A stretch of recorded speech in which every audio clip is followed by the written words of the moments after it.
Section 6 of the Holy Bible, the King James Version.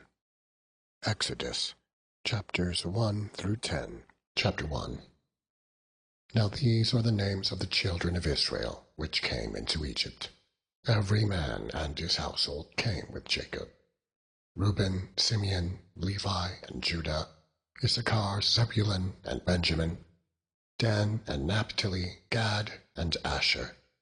And all the souls that came out of the loins of Jacob were 70 souls, for Joseph was in Egypt already. And Joseph died, and all his brethren, and all that generation.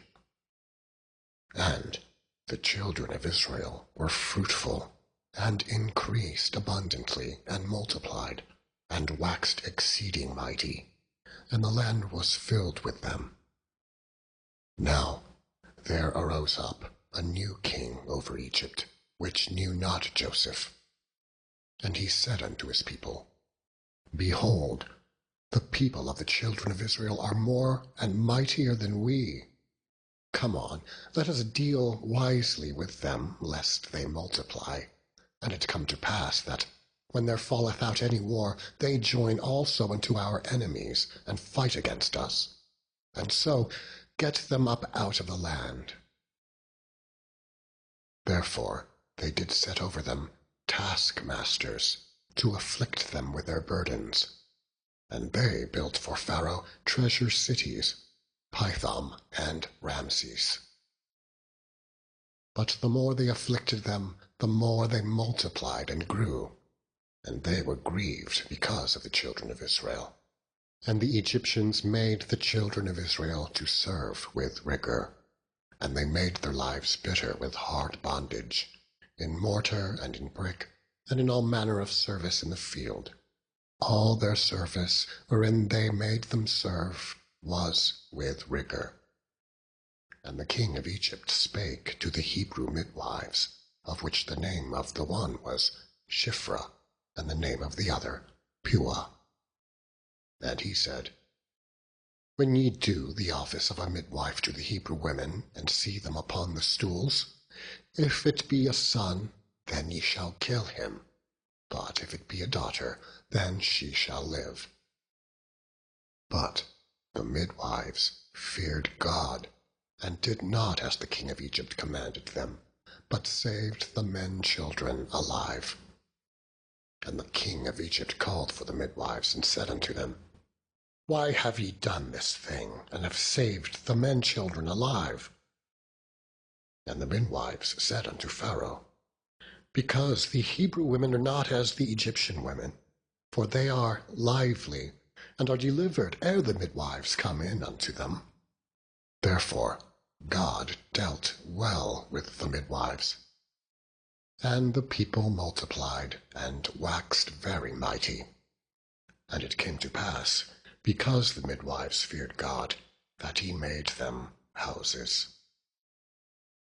And Pharaoh charged all his people, saying, Every son that is born ye shall cast into the river, and every daughter ye shall save alive. Chapter 2. And there went a man of the house of Levi, and took to wife a daughter of Levi. And the woman conceived, and bare a son. And when she saw him that he was a goodly child, she hid him 3 months. And when she could not longer hide him, she took for him an ark of bulrushes, and daubed it with slime and with pitch, and put the child therein. And she laid it in the flags by the river's brink. And his sister stood afar off, to wit what would be done to him. And the daughter of Pharaoh came down to wash herself at the river, and her maidens walked along by the river's side. And when she saw the ark among the flags, she sent her maid to fetch it. And when she had opened it, she saw the child, and behold, the babe wept.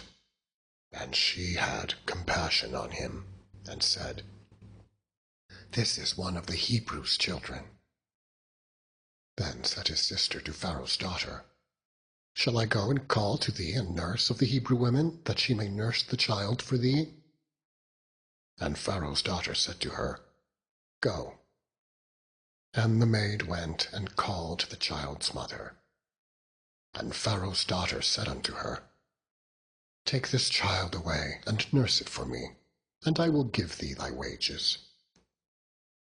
And the woman took the child, and nursed it. And the child grew. And she brought him unto Pharaoh's daughter, and he became her son. And she called his name Moses. And she said, Because I drew him out of the water.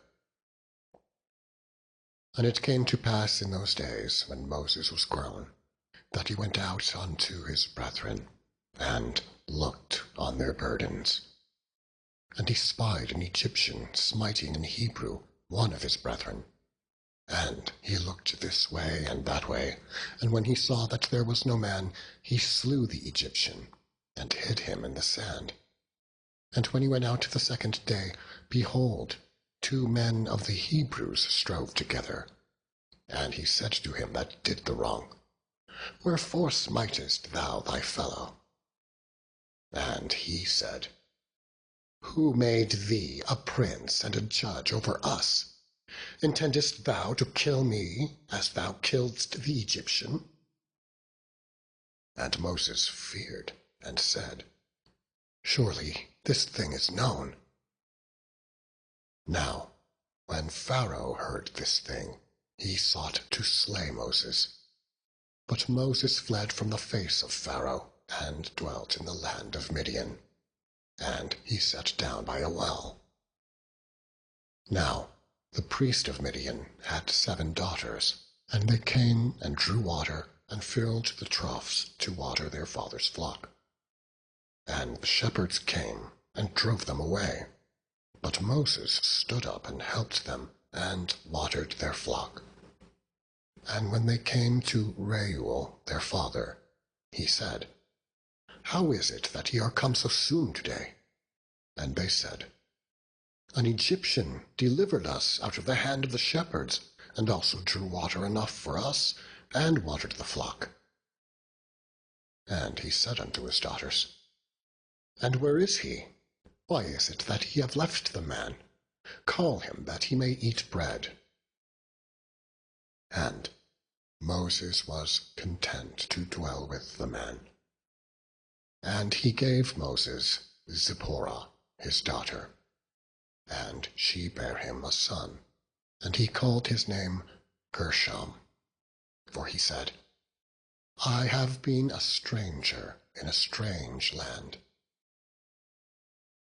And it came to pass in process of time, that the king of Egypt died, and the children of Israel sighed by reason of the bondage, and they cried. And their cry came up unto God by reason of the bondage. And God heard their groaning. And God remembered his covenant with Abraham, with Isaac, and with Jacob. And God looked upon the children of Israel, and God had respect unto them. Chapter 3. Now Moses kept the flock of Jethro, his father-in-law, the priest of Midian. And he led the flock to the backside of the desert, and came to the mountain of God, even to Horeb. And the angel of the Lord appeared unto him in a flame of fire out of the midst of a bush. And he looked, and behold, the bush burned with fire, and the bush was not consumed. And Moses said, I will now turn aside and see this great sight, why the bush is not burnt. And when the Lord saw that he turned aside to see, God called unto him out of the midst of the bush, and said, Moses, Moses. And he said, Here am I. And he said, Draw not nigh hither. Put off thy shoes from off thy feet, for the place whereon thou standest is holy ground.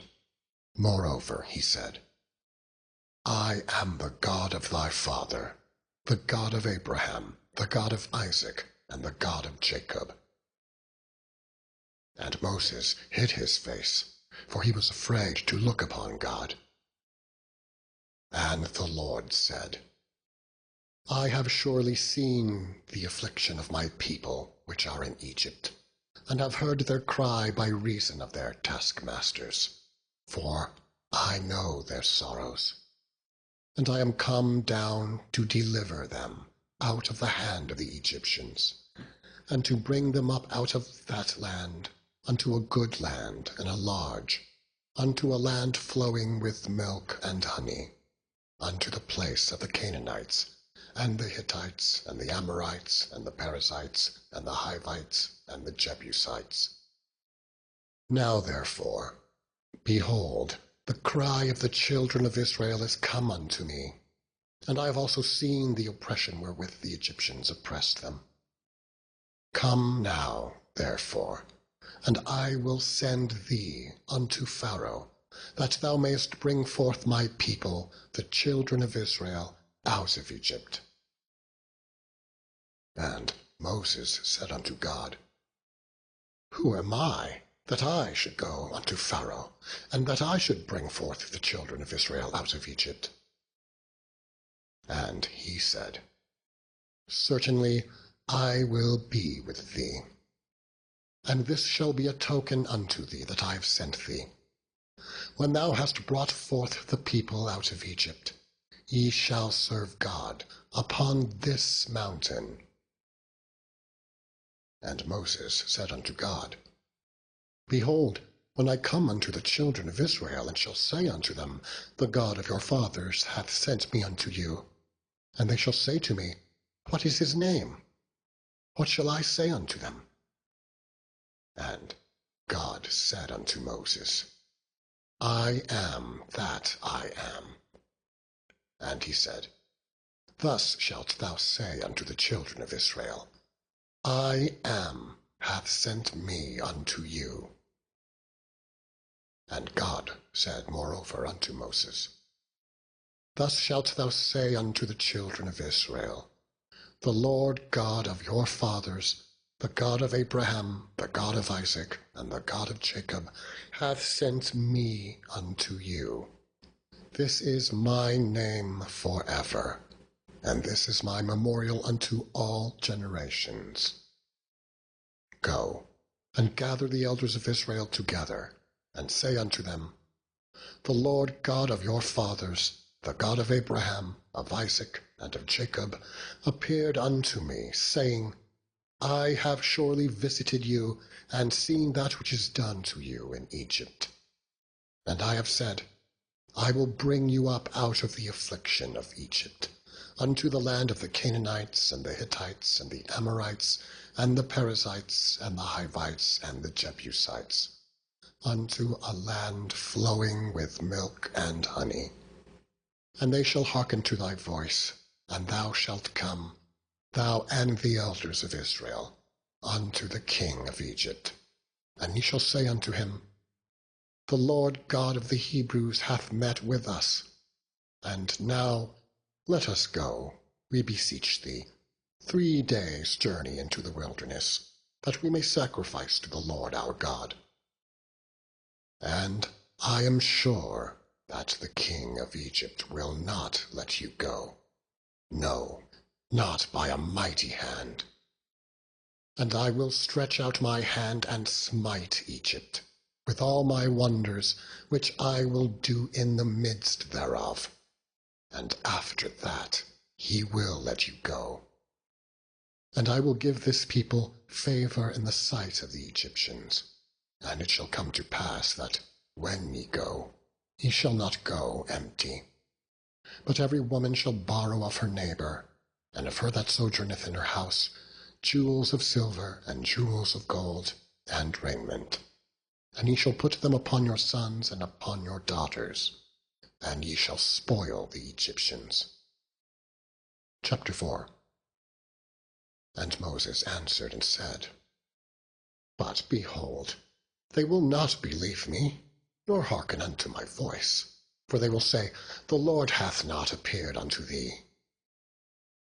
And the Lord said unto him, What is that in thine hand? And he said, A rod.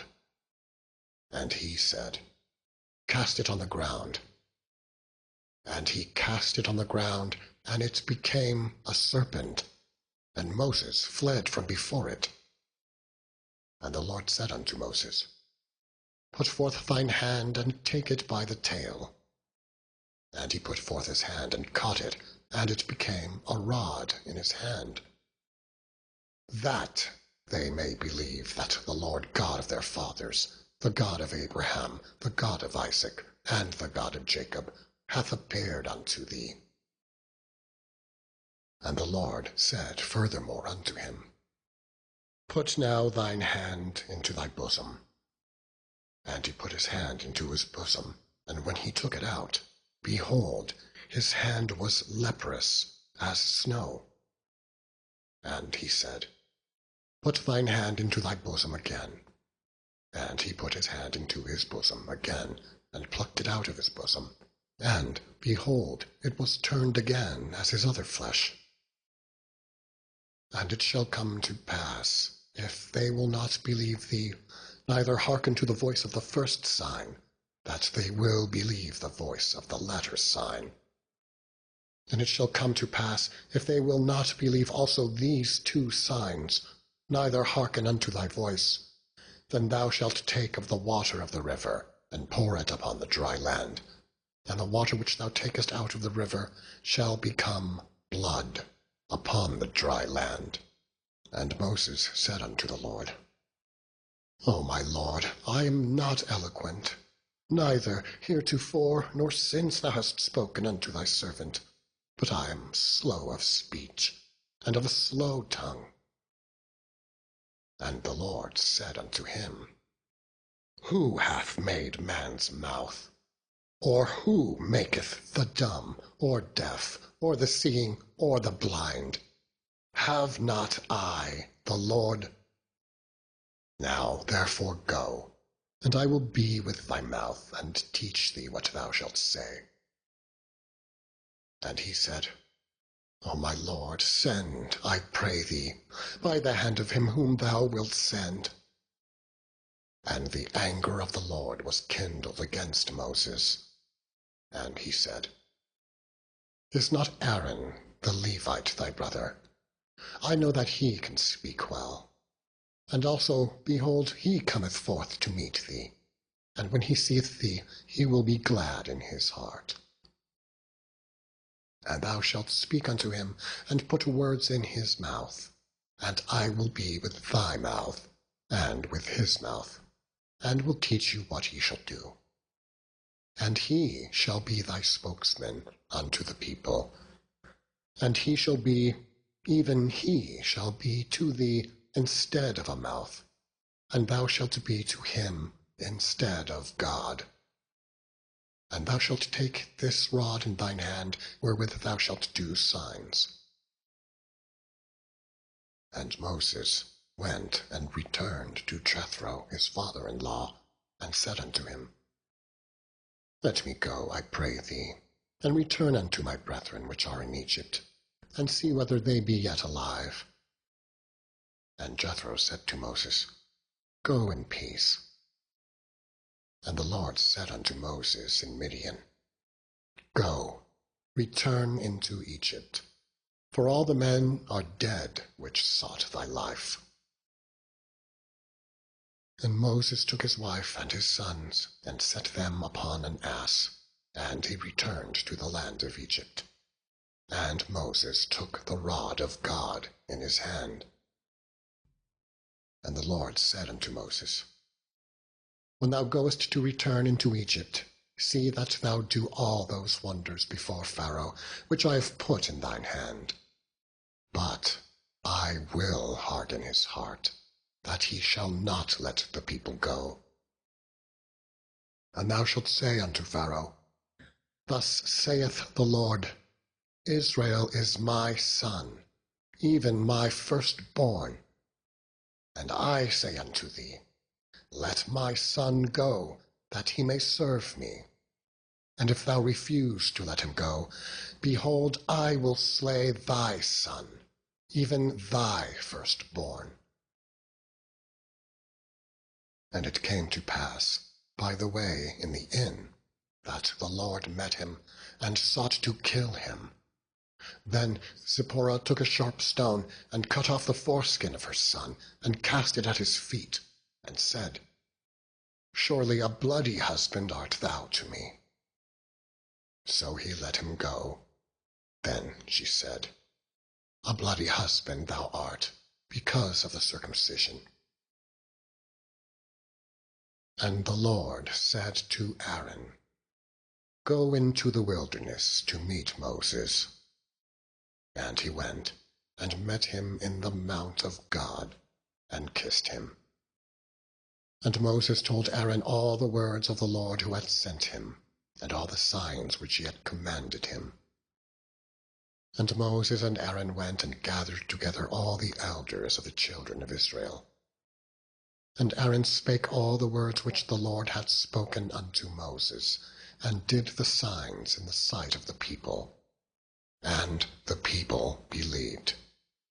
And when they heard that the Lord had visited the children of Israel, and that he had looked upon their affliction, then they bowed their heads and worshipped.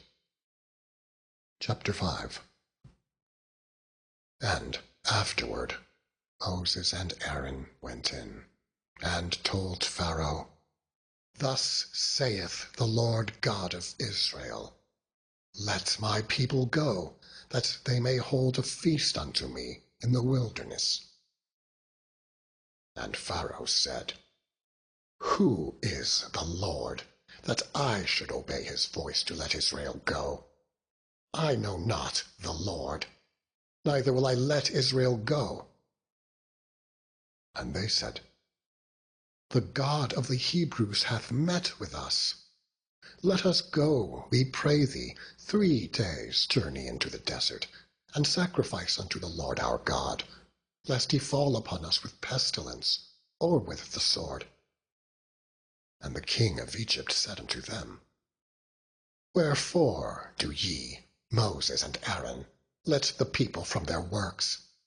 Get you unto your burdens. And Pharaoh said, Behold, the people of the land now are many, and ye make them rest from their burdens?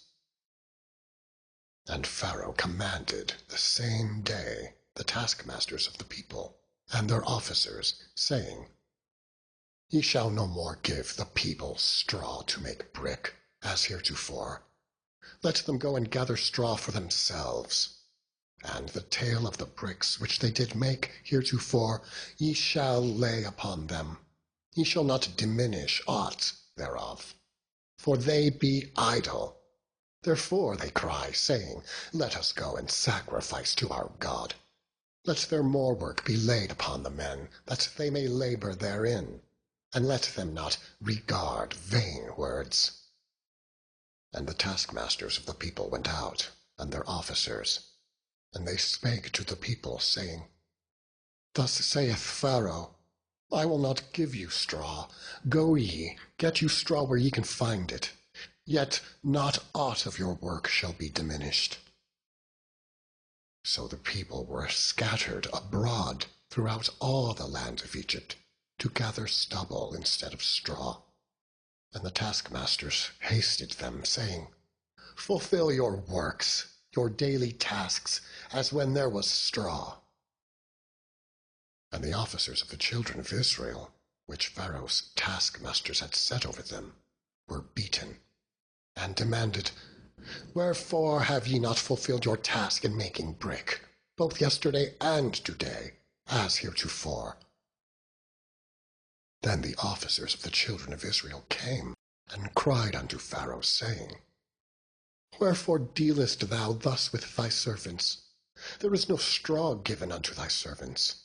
And they say to us, Make brick. And behold, thy servants are beaten. But the fault is in thine own people. But he said, Ye are idle. Ye are idle. Therefore ye say, Let us go and do sacrifice to the Lord. Go therefore now and work, for there shall no straw be given you, yet shall ye deliver the tale of bricks. And the officers of the children of Israel did see that they were in evil case, after it was said, Ye shall not minish aught from your bricks of your daily task. And they met Moses and Aaron, who stood in the way as they came forth from Pharaoh, and they said unto him, The Lord look upon you and judge, because ye have made our savour to be abhorred in the eyes of Pharaoh, and in the eyes of his servants, to put a sword in their hand to slay us. And Moses returned unto the Lord and said, Lord, wherefore hast thou so evil entreated this people? Why is it that thou hast sent me? For since I came to Pharaoh to speak in thy name, he hath done evil to this people. Neither hast thou delivered thy people at all. Chapter 6. Then the Lord said unto Moses, Now shalt thou see what I will do to Pharaoh, for with a strong hand shall he let them go, and with a strong hand shall he drive them out of his land. And God spake unto Moses, and said unto him, I am the Lord, and I appeared unto Abraham, unto Isaac, and unto Jacob, by the name of God Almighty, but by my name Jehovah was I not known to them. And I have also established my covenant with them, to give them the land of Canaan, the land of their pilgrimage, wherein they were strangers. And I have also heard the groaning of the children of Israel, whom the Egyptians keep in bondage, and I have remembered my covenant. Wherefore say unto the children of Israel, I am the Lord, and I will bring you out from under the burdens of the Egyptians, and I will rid you out of their bondage, and I will redeem you with a stretched out arm, and with great judgments. And I will take you to me for a people, and I will be to you a God. And ye shall know that I am the Lord your God, which bringeth you out from under the burdens of the Egyptians.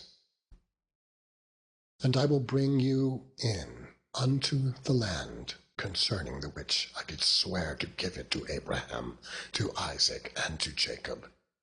And I will give it you for an heritage. I am the Lord. And Moses spake so unto the children of Israel.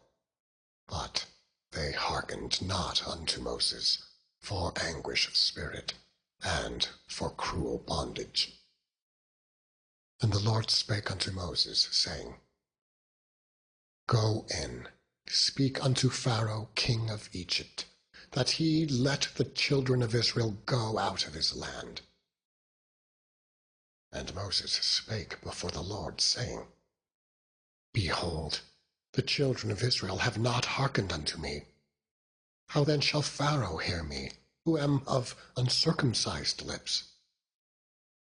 And the Lord spake unto Moses and unto Aaron, and gave them a charge unto the children of Israel, and unto Pharaoh king of Egypt, to bring the children of Israel out of the land of Egypt. These be the heads of their fathers' houses.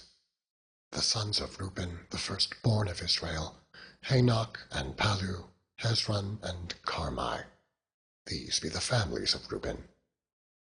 And the sons of Simeon, Jemuel and Jamin, and Ohad and Jachin and Zohar, and Shaul, the son of a Canaanitish woman. These are the families of Simeon. And these are the names of the sons of Levi, according to their generations, Gershon and Kohath and Merari. And the years of the life of Levi were 137 years. The sons of Gershon, Libni and Shimei, according to their families. And the sons of Kohath, Amram and Izhar, and Hebron and Uzziel. And the years of the life of Kohath were 133 years. And the sons of Merari, Mahali and Mushi. These are the families of Levi, according to their generations. And Amram took him Jochebed, his father's sister, to wife, and she bare him Aaron and Moses. And the years of the life of Amram were 137 years. And the sons of Izhar, Korah and Nepheg and Zichri. And the sons of Uzziel, Mishael and Elzaphan and Zithri. And Aaron took him Elisheba, daughter of Amminadab, sister of Nashon, to wife, and she bare him Nadab and Abihu, Eleazar and Ithamar.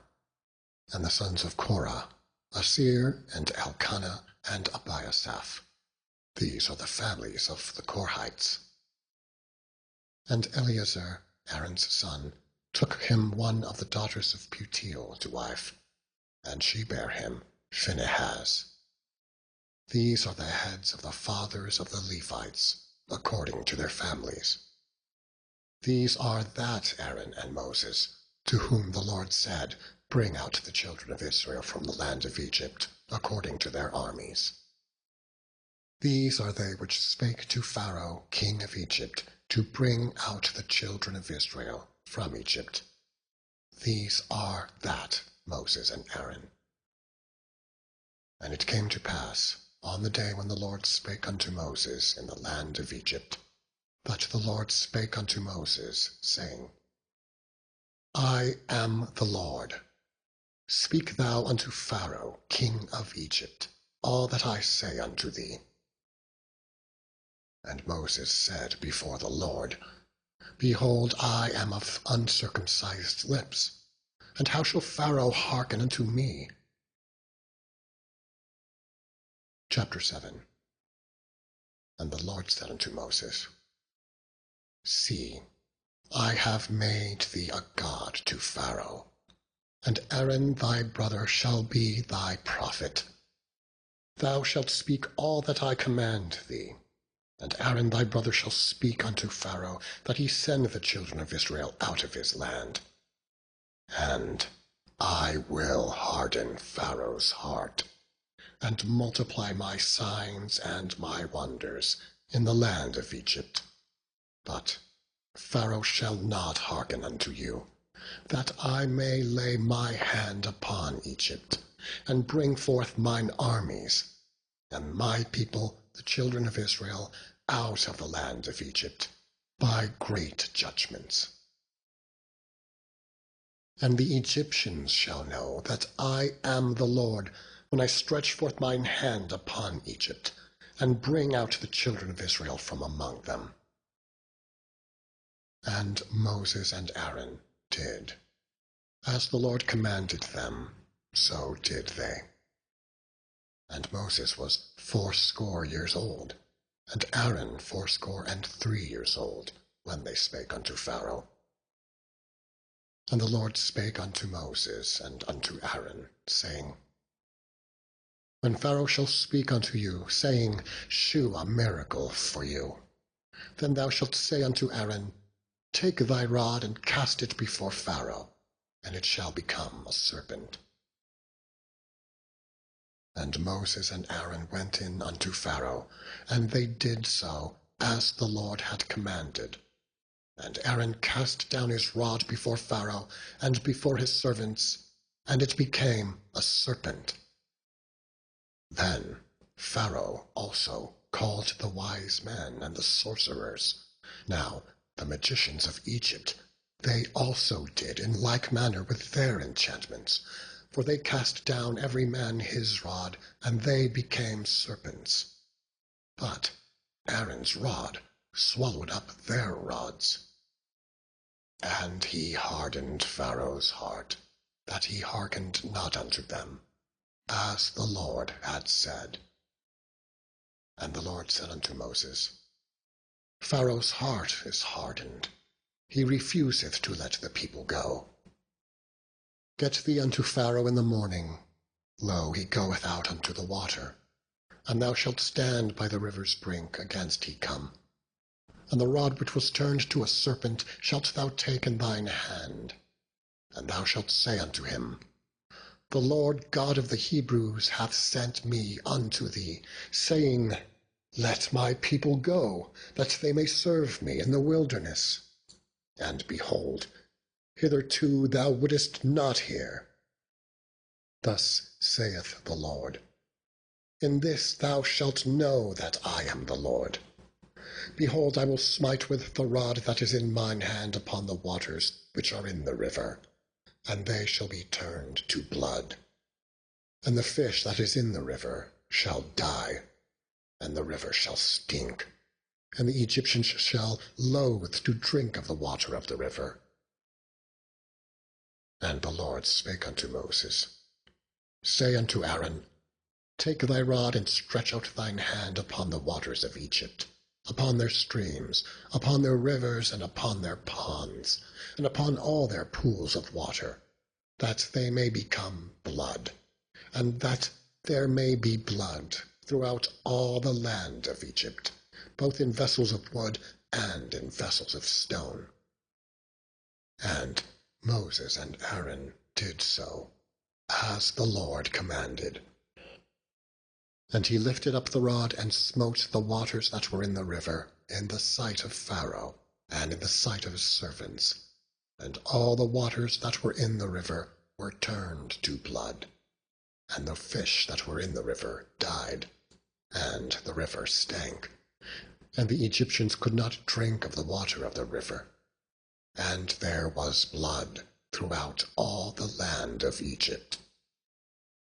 And the magicians of Egypt did so with their enchantments, and Pharaoh's heart was hardened, neither did he hearken unto them, as the Lord had said. And Pharaoh turned and went into his house, neither did he set his heart to this also. And all the Egyptians digged round the river for water to drink, for they could not drink of the water of the river. And 7 days were fulfilled after that the Lord had smitten the river. Chapter 8. And the Lord spake unto Moses, Go unto Pharaoh, and say unto him, Thus saith the Lord, Let my people go, that they may serve me. And if thou refuse to let them go, behold, I will smite all thy borders with frogs, and the river shall bring forth frogs abundantly, which shall go up and come into thine house, and into thy bedchamber, and upon thy bed, and into the house of thy servants, and upon thy people, and into thine ovens, and into thy kneading troughs. And the frogs shall come up both on thee, and upon thy people, and upon all thy servants. And the Lord spake unto Moses, Say unto Aaron, Stretch forth thine hand with thy rod over the streams, over the rivers, and over the ponds, and cause frogs to come up upon the land of Egypt. And Aaron stretched out his hand over the waters of Egypt, and the frogs came up, and covered the land of Egypt.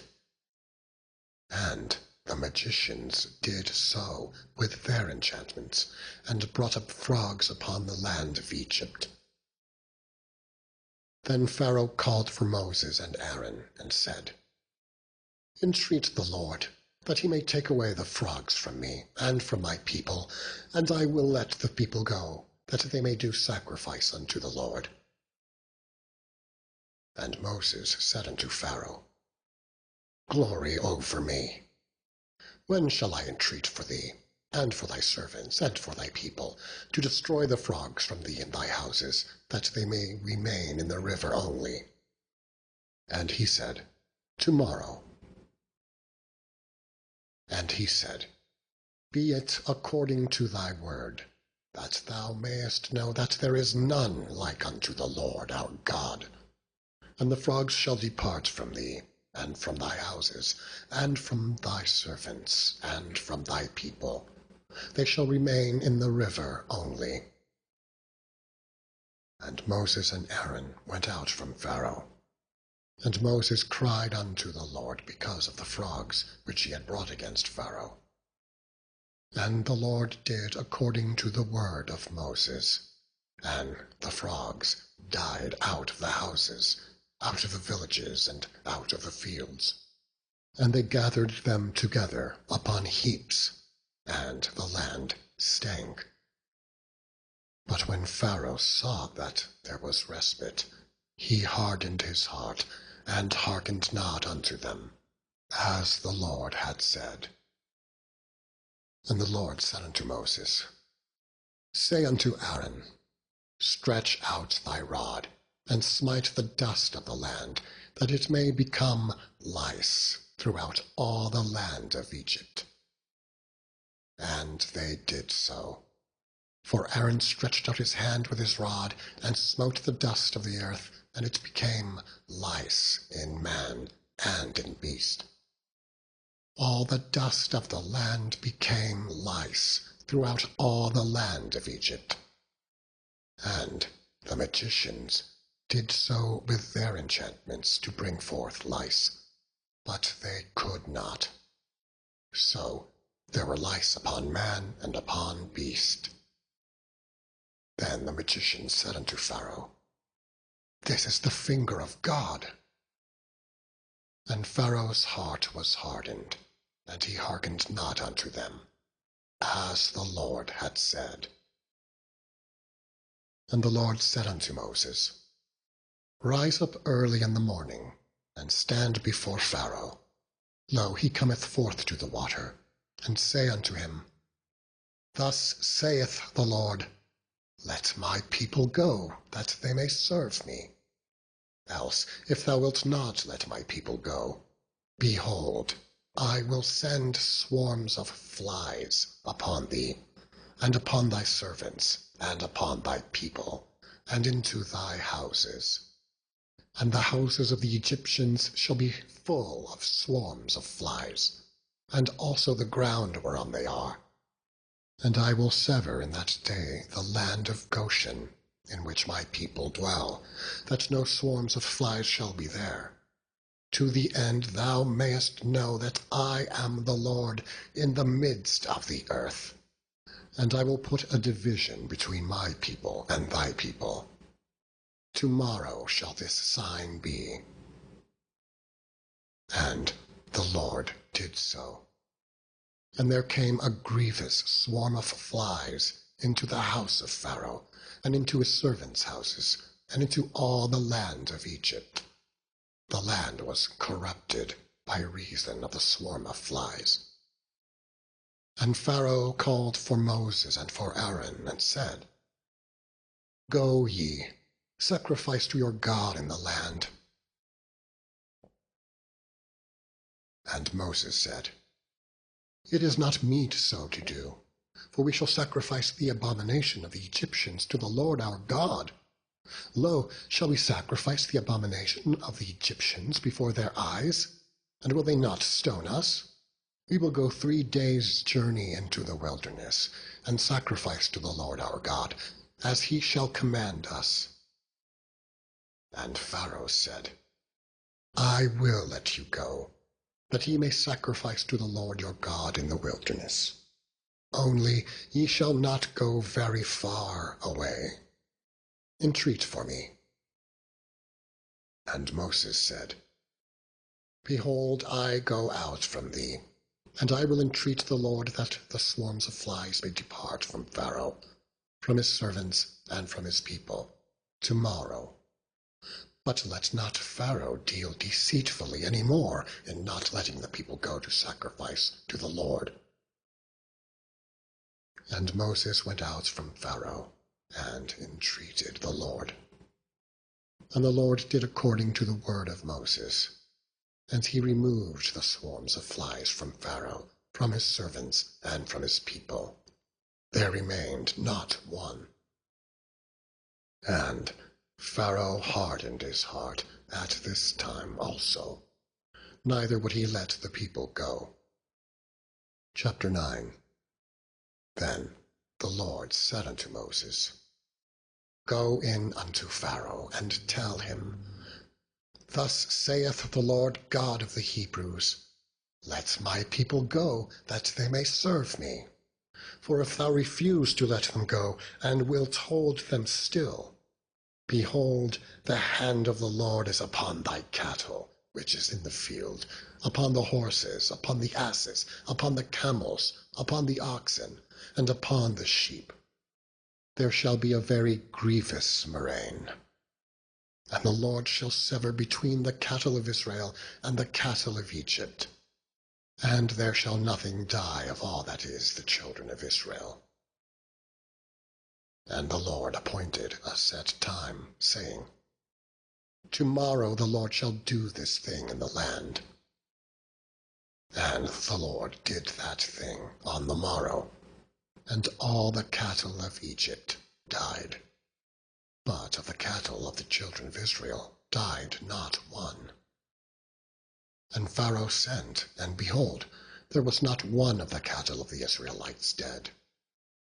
And the heart of Pharaoh was hardened, and he did not let the people go.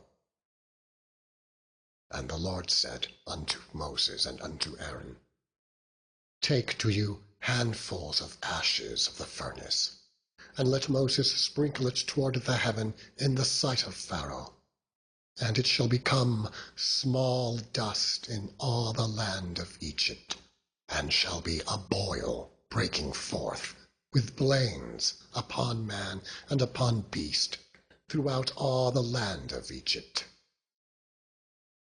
And they took ashes of the furnace, and stood before Pharaoh.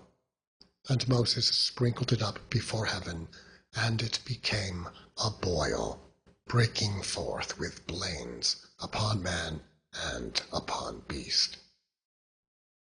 And the magicians could not stand before Moses because of the boils, for the boil was upon the magicians and upon all the Egyptians.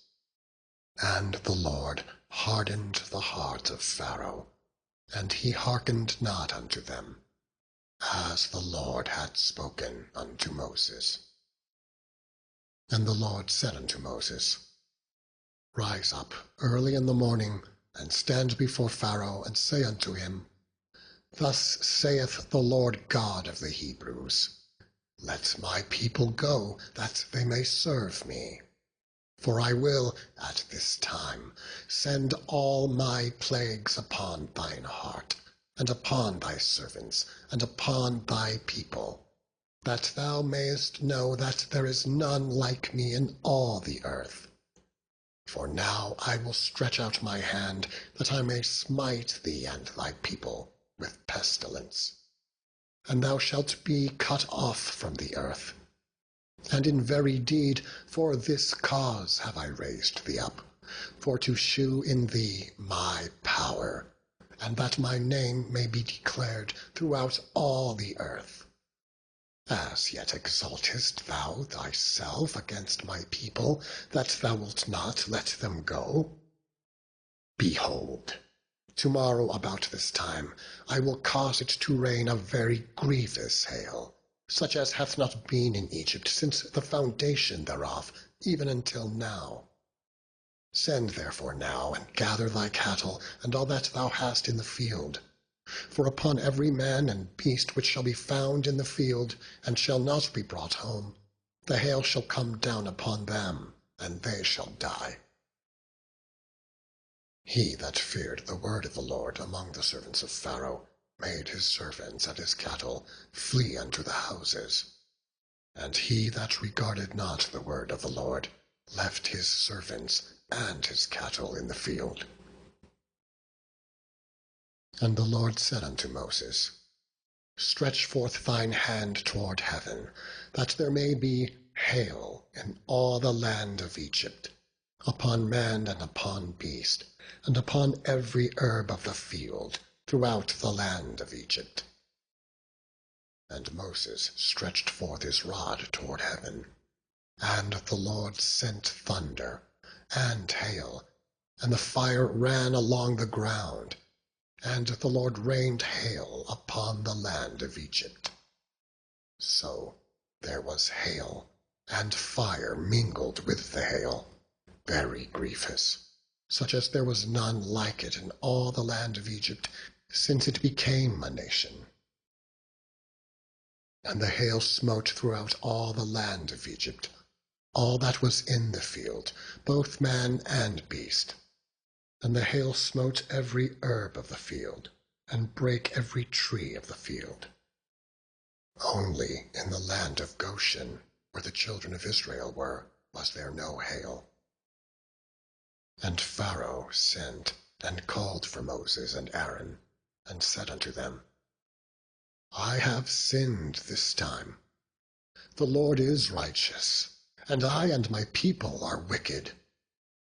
Entreat the Lord, for it is enough, that there be no more mighty thunderings and hail, and I will let you go, and ye shall stay no longer.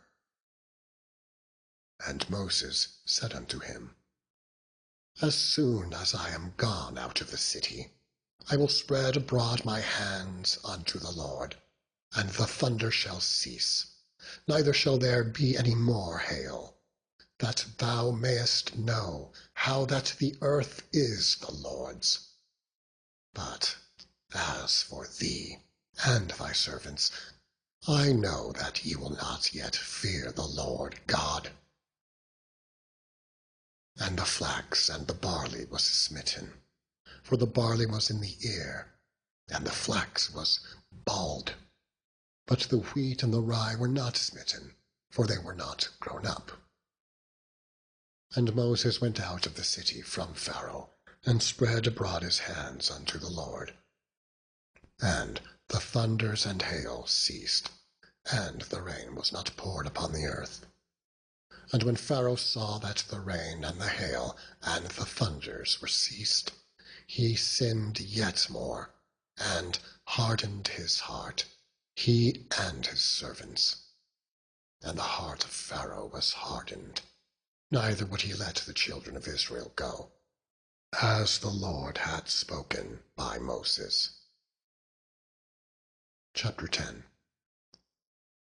And the Lord said unto Moses, Go in unto Pharaoh, for I have hardened his heart, and the heart of his servants, that I might shew these my signs before him, and that thou mayst tell him in the ears of thy son, and of thy son's son, what things I have wrought in Egypt, and my signs which I have done among them, that ye may know how that I am the Lord.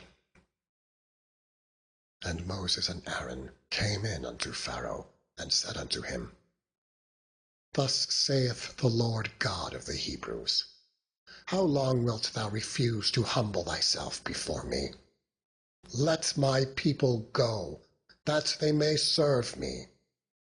Else, if thou refuse to let my people go, behold, tomorrow will I bring the locusts into thy coast, and they shall cover the face of the earth, that one cannot be able to see the earth.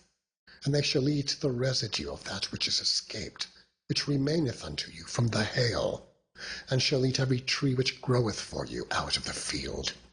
And they shall fill thy houses, and the houses of all thy servants, and the houses of all the Egyptians, which neither thy fathers nor thy fathers' fathers have seen, since the day that they were upon the earth unto this day. And he turned himself and went out from Pharaoh.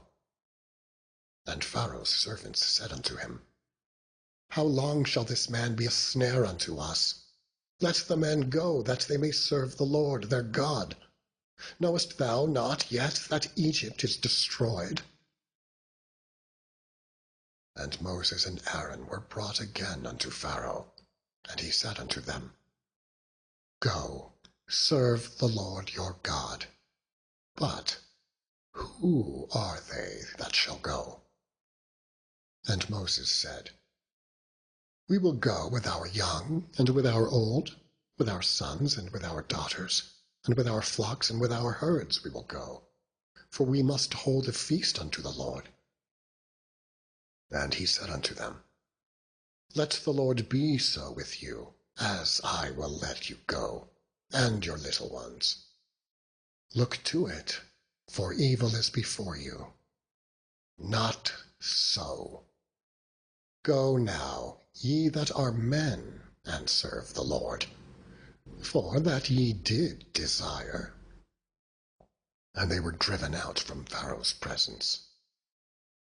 And the Lord said unto Moses, Stretch out thine hand over the land of Egypt, for the locusts, that they may come up upon the land of Egypt, and eat every herb of the land, even all that the hail hath left. And Moses stretched forth his rod over the land of Egypt, and the Lord brought an east wind upon the land all that day, and all that night. And when it was morning, the east wind brought the locusts. And the locusts went up over all the land of Egypt, and rested in all the coasts of Egypt. Very grievous were they. Before them there were no such locusts as they, neither after them shall be such. For they covered the face of the whole earth, so that the land was darkened. And they did eat every herb of the land, and all the fruit of the trees which the hail had left. And there remained not any green thing in the trees, or in the herbs of the field, through all the land of Egypt. Then Pharaoh called for Moses and Aaron in haste, and he said, I have sinned against the Lord your God, and against you. Now, therefore, forgive, I pray thee, my sin, only this once, and entreat the Lord your God, that he may take away from me this death only. And he went out from Pharaoh and entreated the Lord. And the Lord turned a mighty strong west wind, which took away the locusts, and cast them into the Red Sea. There remained not one locust in all the coasts of Egypt.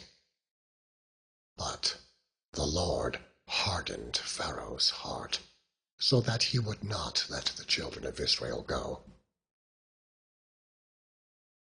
And the Lord said unto Moses, Stretch out thine hand toward heaven, that there may be darkness over the land of Egypt, even darkness which may be felt.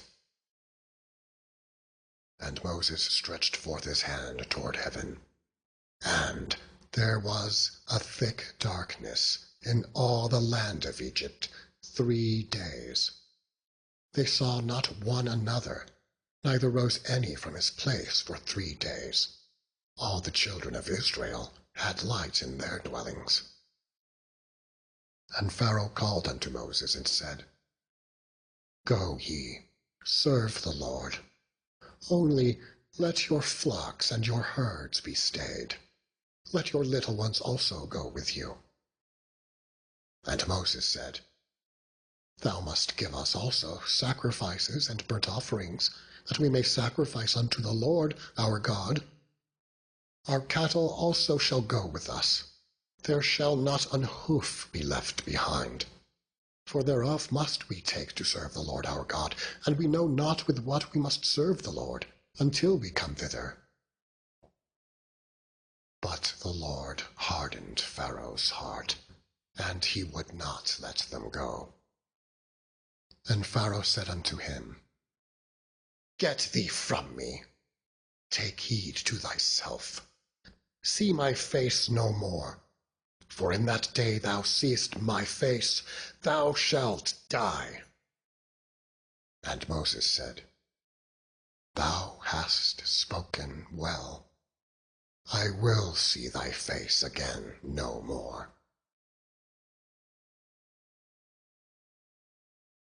End of section 6.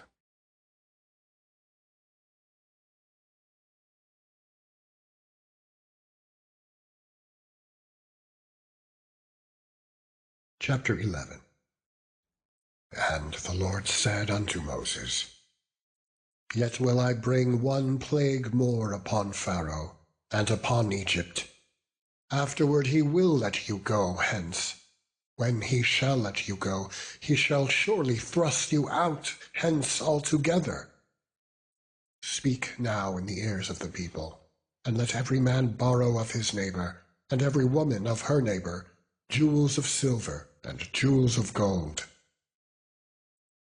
And the Lord gave the people favor in the sight of the Egyptians.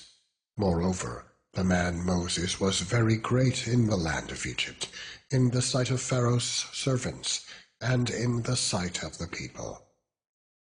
And Moses said, Thus saith the Lord, About midnight will I go out into the midst of Egypt, and all the firstborn in the land of Egypt shall die, from the firstborn of Pharaoh that sitteth upon his throne, even unto the firstborn of the maidservant that is behind the mill, and all the firstborn of beasts.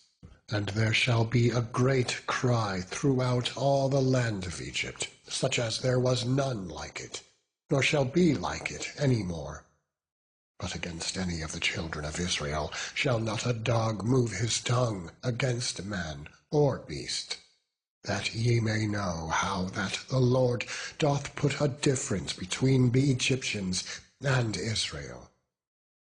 And all these thy servants shall come down unto me, and bow down themselves unto me, saying, Get thee out, and all the people that follow thee. And after that I will go out. And he went out from Pharaoh in a great anger. And the Lord said unto Moses, Pharaoh shall not hearken unto you, that my wonders may be multiplied in the land of Egypt. And Moses and Aaron did all these wonders before Pharaoh. And the Lord hardened Pharaoh's heart, so that he would not let the children of Israel go out of his land. Chapter 12. And the Lord spake unto Moses and Aaron in the land of Egypt, saying, This month shall be unto you the beginning of months. It shall be the first month of the year to you. Speak ye unto all the congregation of Israel, saying, In the 10th day of this month they shall take to them every man a lamb according to the house of their fathers, a lamb for a house. And if the household be too little for the lamb, let him and his neighbor next unto his house take it, according to the number of the souls. Every man according to his eating shall make your count for the lamb. Your lamb shall be without blemish, a male of the first year. Ye shall take it out from the sheep or from the goats, and ye shall keep it up until the 14th day of the same month, and the whole assembly of the congregation of Israel shall kill it in the evening. And they shall take of the blood, and strike it on the 2 side posts, and on the upper door posts of the houses, wherein they shall eat it. And they shall eat the flesh in that night, roast with fire, and unleavened bread, and with bitter herbs they shall eat it. Eat not of it raw, nor sodden at all with water, but roast with fire, his head with his legs, and with the purtenance thereof. And ye shall let nothing of it remain until the morning. And that which remaineth of it until the morning ye shall burn with fire. And thus shall ye eat it, with your loins girded, your shoes on your feet, and your staff in your hand, and ye shall eat it in haste. It is the Lord's Passover. For I will pass through the land of Egypt this night, and will smite all the firstborn in the land of Egypt, both man and beast. And against all the gods of Egypt I will execute judgment.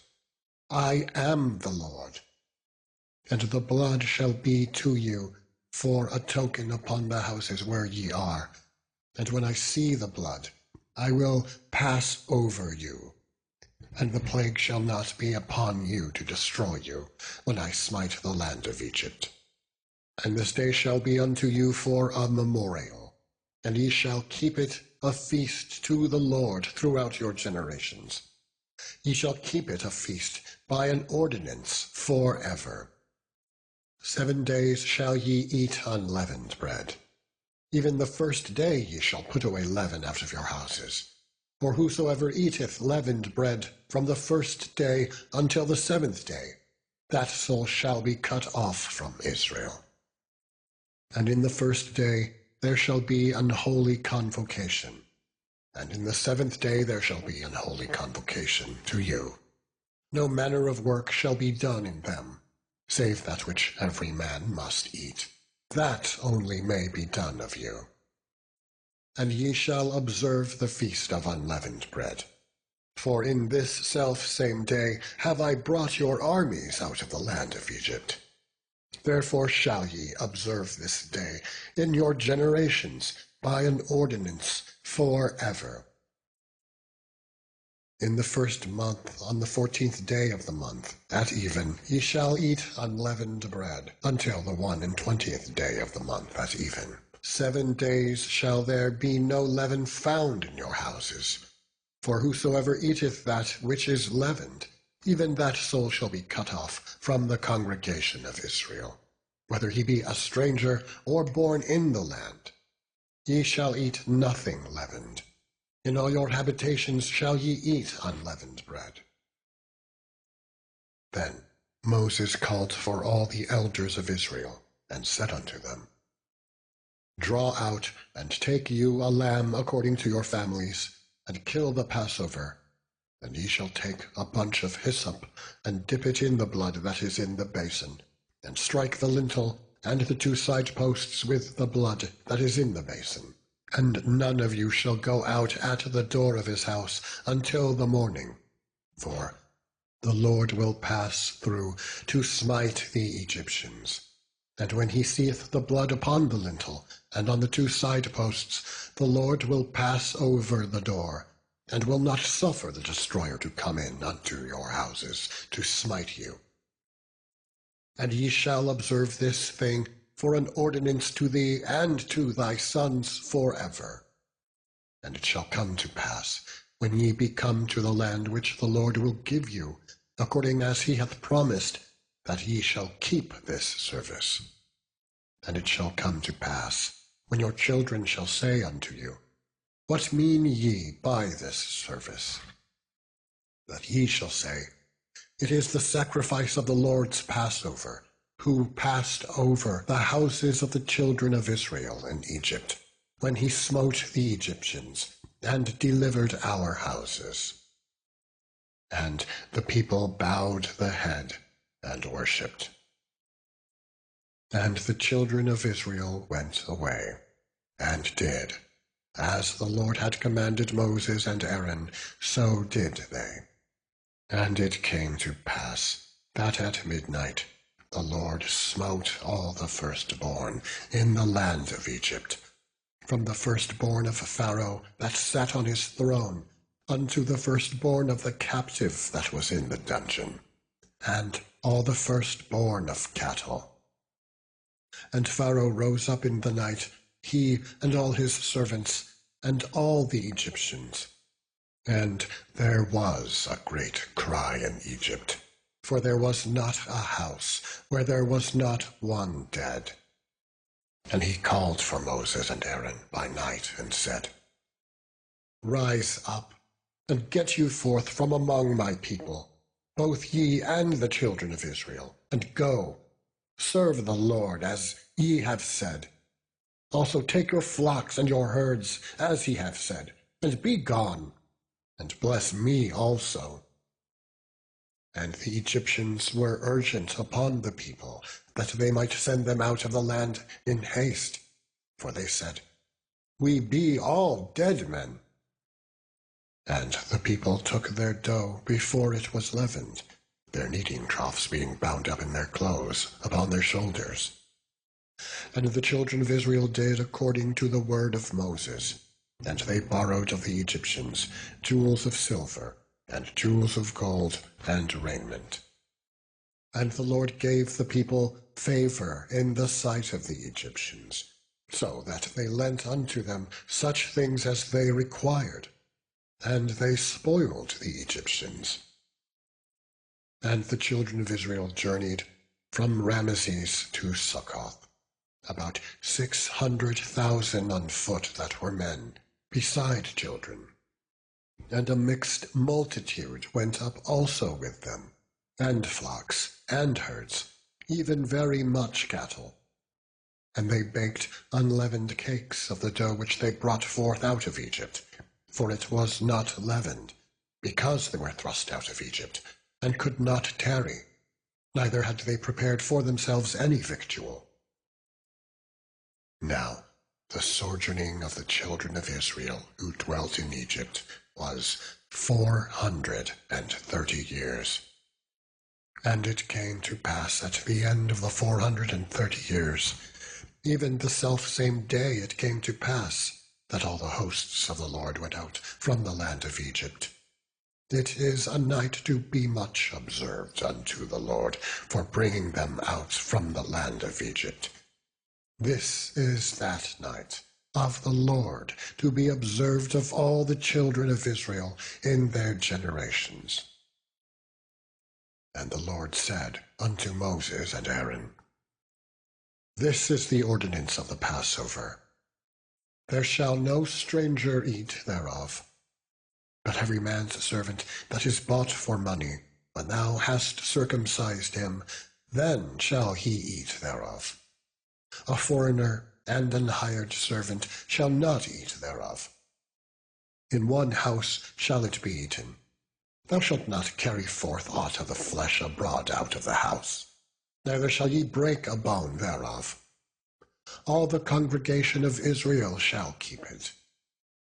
And when a stranger shall sojourn with thee, and will keep the Passover to the Lord, let all his males be circumcised, and then let him come near and keep it. And he shall be as one that is born in the land, for no uncircumcised person shall eat thereof. One law shall be to him that is home-born, and unto the stranger that sojourneth among you. Thus did all the children of Israel. As the Lord commanded Moses and Aaron, so did they. And it came to pass the selfsame day that the Lord did bring the children of Israel out of the land of Egypt by their armies. Chapter 13. And the Lord spake unto Moses, saying, Sanctify unto me all the firstborn, whatsoever openeth the womb among the children of Israel, both of man and of beast, it is mine. And Moses said unto the people, Remember this day in which ye came out from Egypt, out of the house of bondage, for by strength of hand the Lord brought you out from this place. There shall be no leavened bread be eaten. This day came ye out in the month Abib. And it shall be, when the Lord shall bring thee into the land of the Canaanites, and the Hittites, and the Amorites, and the Hivites, and the Jebusites, which he sware unto thy fathers to give thee, a land flowing with milk and honey, that thou shalt keep this service in this month. 7 days thou shalt eat unleavened bread, and in the 7th day shall be a feast to the Lord. Unleavened bread shall be eaten 7 days, and there shall be no leavened bread be seen with thee, neither shall there be leaven seen with thee in all thy quarters. And thou shalt shew thy son in that day, saying, This is done because of that which the Lord did unto me, when I came forth out of Egypt. And it shall be for a sign unto thee upon thine hand, and for a memorial between thine eyes, that the Lord's law may be in thy mouth. For with a strong hand hath the Lord brought thee out of Egypt. Thou shalt therefore keep this ordinance in his season from year to year. And it shall be, when the Lord shall bring thee into the land of the Canaanites, as he sware unto thee and to thy fathers, and he shall give it thee, that thou shalt set apart unto the Lord all that openeth the matrix, and every firstling that cometh of a beast which thou hast, the males shall be the Lord's. And every firstling of an ass thou shalt redeem with a lamb, and if thou wilt not redeem it, then thou shalt break his neck. And all the firstborn of man among thy children shalt thou redeem. And it shall be, when thy son asketh thee in time to come, saying, What is this? That thou shalt say unto him, By strength of hand the Lord brought us out from Egypt, from the house of bondage. And it came to pass, when Pharaoh would hardly let us go, that the Lord slew all the firstborn in the land of Egypt, both the firstborn of man and the firstborn of beast. Therefore I sacrifice to the Lord all that openeth the matrix, being males.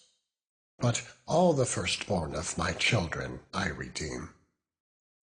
And it shall be for a token upon thine hand, and for frontlets between thine eyes. For by strength of hand the Lord brought us forth out of Egypt.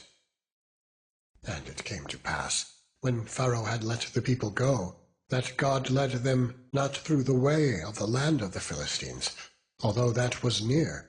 For God said, Lest peradventure the people repent when they see war, and they return to Egypt.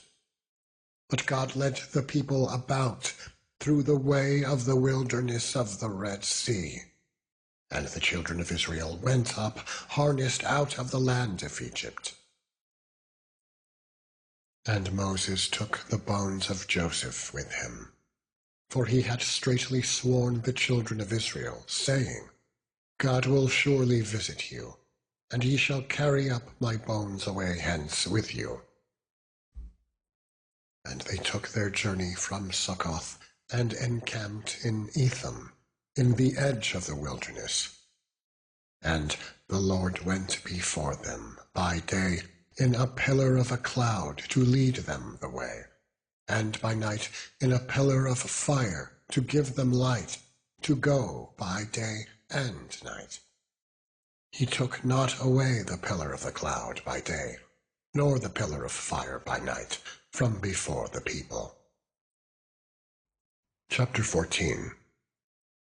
And the Lord spake unto Moses, saying, Speak unto the children of Israel, that they turn and encamp before Pi-hahiroth, between Migdol and the sea, over against Baal-zephon. Before it shall ye encamp by the sea. For Pharaoh will say of the children of Israel, They are entangled in the land, the wilderness hath shut them in. And I will harden Pharaoh's heart, that he shall follow after them. And I will be honored upon Pharaoh, and upon all his host, that the Egyptians may know that I am the Lord. And they did so. And it was told the king of Egypt that the people fled. And the heart of Pharaoh and of his servants was turned against the people. And they said, Why have we done this, that we have let Israel go from serving us? And he made ready his chariot, and took his people with him. And he took 600 chosen chariots, and all the chariots of Egypt, and captains over every one of them. And the Lord hardened the heart of Pharaoh, king of Egypt. And he pursued after the children of Israel. And the children of Israel went out with an high hand. But the Egyptians pursued after them, all the horses and chariots of Pharaoh, and his horsemen, and his army, and overtook them, encamping by the sea, beside Pi-hahiroth, before Baal-zephon. And when Pharaoh drew nigh, the children of Israel lifted up their eyes, and, behold, the Egyptians marched after them. And they were sore afraid, and the children of Israel cried out unto the Lord. And they said unto Moses, Because there were no graves in Egypt, hast thou taken us away to die in the wilderness? Wherefore hast thou dealt thus with us, to carry us forth out of Egypt? Is not this the word that we did tell thee in Egypt, saying, Let us alone, that we may serve the Egyptians? For it had been better for us to serve the Egyptians than that we should die in the wilderness. And Moses said unto the people, Fear ye not, stand still, and see the salvation of the Lord, which he will shew to you today. For the Egyptians whom ye have seen today, ye shall see them again no more forever. The Lord shall fight for you, and ye shall hold your peace. And the Lord said unto Moses, Wherefore criest thou unto me? Speak unto the children of Israel, that they go forward. But lift thou up thy rod, and stretch out thine hand over the sea, and divide it. And the children of Israel shall go on dry ground through the midst of the sea. And behold, I will harden the hearts of the Egyptians, and they shall follow them. And I will get me honor upon Pharaoh, and upon all his host, upon his chariots, and upon his horsemen. And the Egyptians shall know that I am the Lord, when I have gotten me honor upon Pharaoh, upon his chariots, and upon his horsemen. And the angel of God, which went before the camp of Israel, removed and went behind them. And the pillar of the cloud went from before their face, and stood behind them. And it came between the camp of the Egyptians and the camp of Israel. And it was a cloud and darkness to them, but it gave light by night to these, so that the one came not near the other all the night. And Moses stretched out his hand over the sea, and the Lord caused the sea to go back by a strong east wind all that night, and made the sea dry land. And the waters were divided, and the children of Israel went into the midst of the sea upon the dry ground. And the waters were a wall unto them, on their right hand and on their left. And the Egyptians pursued, and went in after them to the midst of the sea, even all Pharaoh's horses, his chariots, and his horsemen. And it came to pass that in the morning watch the Lord looked unto the host of the Egyptians through the pillar of fire and of the cloud, and troubled the host of the Egyptians, and took off their chariot wheels, that they drave them heavily, so that the Egyptians said, Let us flee from the face of Israel, for the Lord fighteth for them against the Egyptians. And the Lord said unto Moses, Stretch out thine hand over the sea, that the waters may come again upon the Egyptians, upon their chariots, and upon their horsemen. And Moses stretched forth his hand over the sea, and the sea returned to his strength when the morning appeared, and the Egyptians fled against it. And the Lord overthrew the Egyptians in the midst of the sea. And the waters returned and covered the chariots, and the horsemen, and all the host of Pharaoh that came into the sea after them. There remained not so much as one of them. But the children of Israel walked upon dry land in the midst of the sea. And the waters were a wall unto them on their right hand and on their left.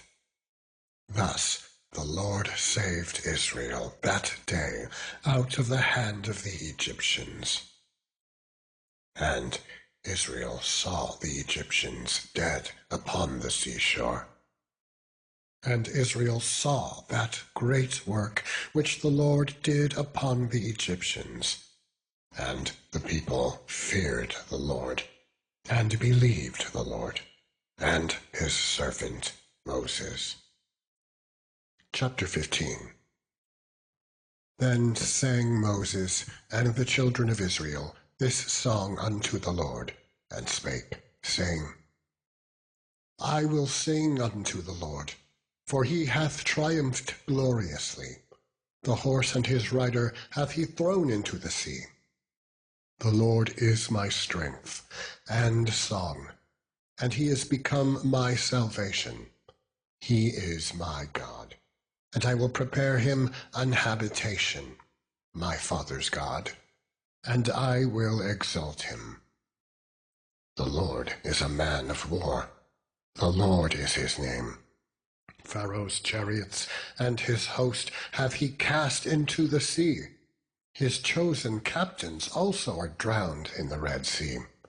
The depths covered them. They sank into the bottom as a stone. Thy right hand, O Lord, is become glorious in power. Thy right hand, O Lord, hath dashed in pieces the enemy.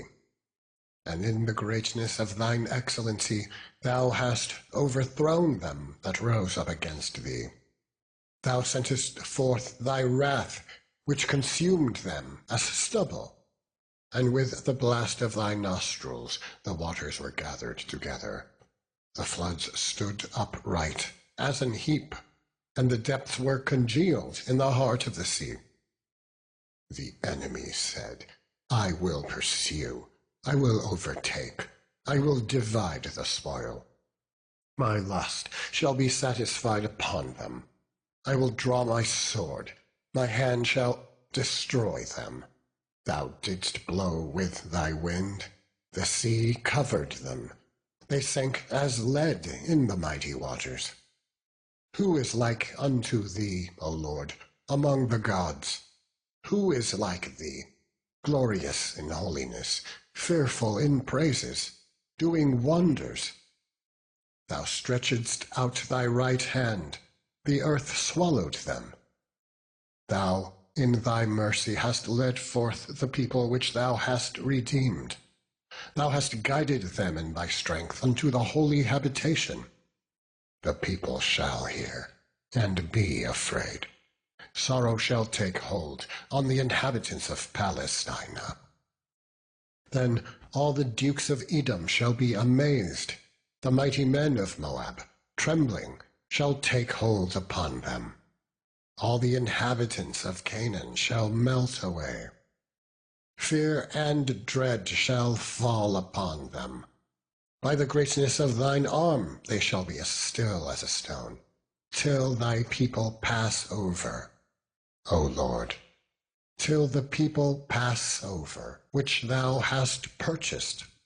Thou shalt bring them in, and plant them in the mountain of thine inheritance, in the place, O Lord, which thou hast made for thee to dwell in the sanctuary, O Lord, which thy hands have established. The Lord shall reign for ever and ever. For the horse of Pharaoh went in with his chariots, and with his horsemen into the sea, and the Lord brought again the waters of the sea upon them. But the children of Israel went on dry land in the midst of the sea. And Miriam the prophetess, the sister of Aaron, took a timbrel in her hand, and all the women went out after her with timbrels and with dances. And Miriam answered them, Sing ye to the Lord, for he hath triumphed gloriously. The horse and his rider hath he thrown into the sea. So Moses brought Israel from the Red Sea, and they went out into the wilderness of Shur. And they went 3 days in the wilderness, and found no water. And when they came to Marah, they could not drink of the waters of Marah, for they were bitter. Therefore the name of it was called Marah. And the people murmured against Moses, saying, What shall we drink? And he cried unto the Lord. And the Lord shewed him a tree, which when he had cast it into the waters were made sweet. There he made for them a statute and an ordinance, and there he proved them, and said, If thou wilt diligently hearken to the voice of the Lord thy God, and wilt do that which is right in his sight, and wilt give ear to his commandments, and keep all his statutes, I will put none of these diseases upon thee, which I have brought upon the Egyptians. For I am the Lord that healeth thee. And they came to Elim, where were 12 wells of water, and 70 palm trees, and they encamped there by the waters. Chapter 16. And they took their journey from Elim, and all the congregation of the children of Israel came unto the wilderness of Sin, which is between Elim and Sinai, on the 15th day of the 2nd month after their departing out of the land of Egypt. And the whole congregation of the children of Israel murmured against Moses and Aaron in the wilderness. And the children of Israel said unto them, Would to God we had died by the hand of the Lord in the land of Egypt, when we sat by the flesh pots, and when we did eat bread to the full. For ye have brought us forth into this wilderness, to kill this whole assembly with hunger. Then the Lord said unto Moses, Behold, I will rain bread from heaven for you, and the people shall go out and gather a certain rate every day, that I may prove them, whether they will walk in my law or no. And it shall come to pass, that on the 6th day they shall prepare that which they bring in, and it shall be twice as much as they gather daily. And Moses and Aaron said unto all the children of Israel, At even then ye shall know that the Lord hath brought you out from the land of Egypt, and in the morning then ye shall see the glory of the Lord, for that he heareth your murmurings against the Lord. And what are we that ye murmur against us? And Moses said, This shall be, when the Lord shall give you in the evening flesh to eat, and in the morning bread to the full, for that the Lord heareth your murmurings which ye murmur against him. And what are we? Your murmurings are not against us, but against the Lord. And Moses spake unto Aaron, Say unto all the congregation of the children of Israel, Come near before the Lord, for he hath heard your murmurings. And it came to pass, as Aaron spake unto the whole congregation of the children of Israel, that they looked toward the wilderness, and behold, the glory of the Lord appeared in the cloud. And the Lord spake unto Moses, saying, I have heard the murmurings of the children of Israel. Speak unto them, saying, At even ye shall eat flesh, and in the morning ye shall be filled with bread, and ye shall know that I am the Lord your God. And it came to pass that at even the quails came up and covered the camp, and in the morning the dew lay round about the host. And when the dew that lay was gone up, behold, upon the face of the wilderness there lay a small round thing, as small as the hoarfrost on the ground. And when the children of Israel saw it, they said to one another, It is manna, for they wist not what it was. And Moses said unto them, This is the bread which the Lord hath given you to eat. This is the thing which the Lord hath commanded. Gather of it every man according to his eating, an omer for every man, according to the number of your persons. Take ye every man for them which are in his tents. And the children of Israel did so, and gathered, some more, some less. And when they did meet it with an omer, he that gathered much had nothing over, and he that gathered little had no lack. They gathered every man according to his eating. And Moses said, Let no man leave of it till the morning. Notwithstanding, they hearkened not unto Moses, but some of them left of it until the morning, and it bred worms, and stank. And Moses was wroth with them. And they gathered it every morning, every man according to his eating. And when the sun waxed hot, it melted. And it came to pass that on the 6th day they gathered twice as much bread, 2 omers for one man. And all the rulers of the congregation came and told Moses. And he said unto them, This is that which the Lord hath said. Tomorrow is the rest of the holy Sabbath unto the Lord. Bake that which ye will bake today, and seethe that ye will seethe, and that which remaineth over lay up for you to be kept until the morning. And they laid it up till the morning, as Moses bade, and it did not stink, neither was there any worm. And Moses said, Eat that today, for today is a Sabbath unto the Lord. Today ye shall not find it in the field. 6 days ye shall gather it, but on the 7th day, which is the Sabbath, in it there shall be none. And it came to pass that there went out some of the people on the 7th day for to gather, and they found none.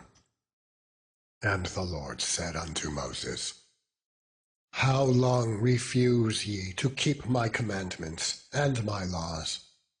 See, for that the Lord hath given you the Sabbath. Therefore he giveth you on the 6th day the bread of 2 days. Abide ye every man in his place. Let no man go out of his place on the 7th day. So the people rested on the 7th day. And the house of Israel called the name thereof manna, and it was like coriander seed, white, and the taste of it was like wafers made with honey. And Moses said, This is the thing which the Lord commandeth. Fill an omer of it to be kept for your generations, that they may see the bread wherewith I have fed you in the wilderness, when I brought you forth from the land of Egypt. And Moses said unto Aaron, Take a pot, and put an omer full of manna therein, and lay it up before the Lord, to be kept for your generations. As the Lord commanded Moses, so Aaron laid it up before the testimony, to be kept. And the children of Israel did eat manna 40 years, until they came to a land inhabited. They did eat manna until they came unto the borders of the land of Canaan. Now an omer is the 10th part of an ephah. Chapter 17. And all the congregation of the children of Israel journeyed from the wilderness of Sin, after their journeys, according to the commandment of the Lord, and pitched in Rephidim. And there was no water for the people to drink. Wherefore the people did chide with Moses, and said, Give us water, that we may drink.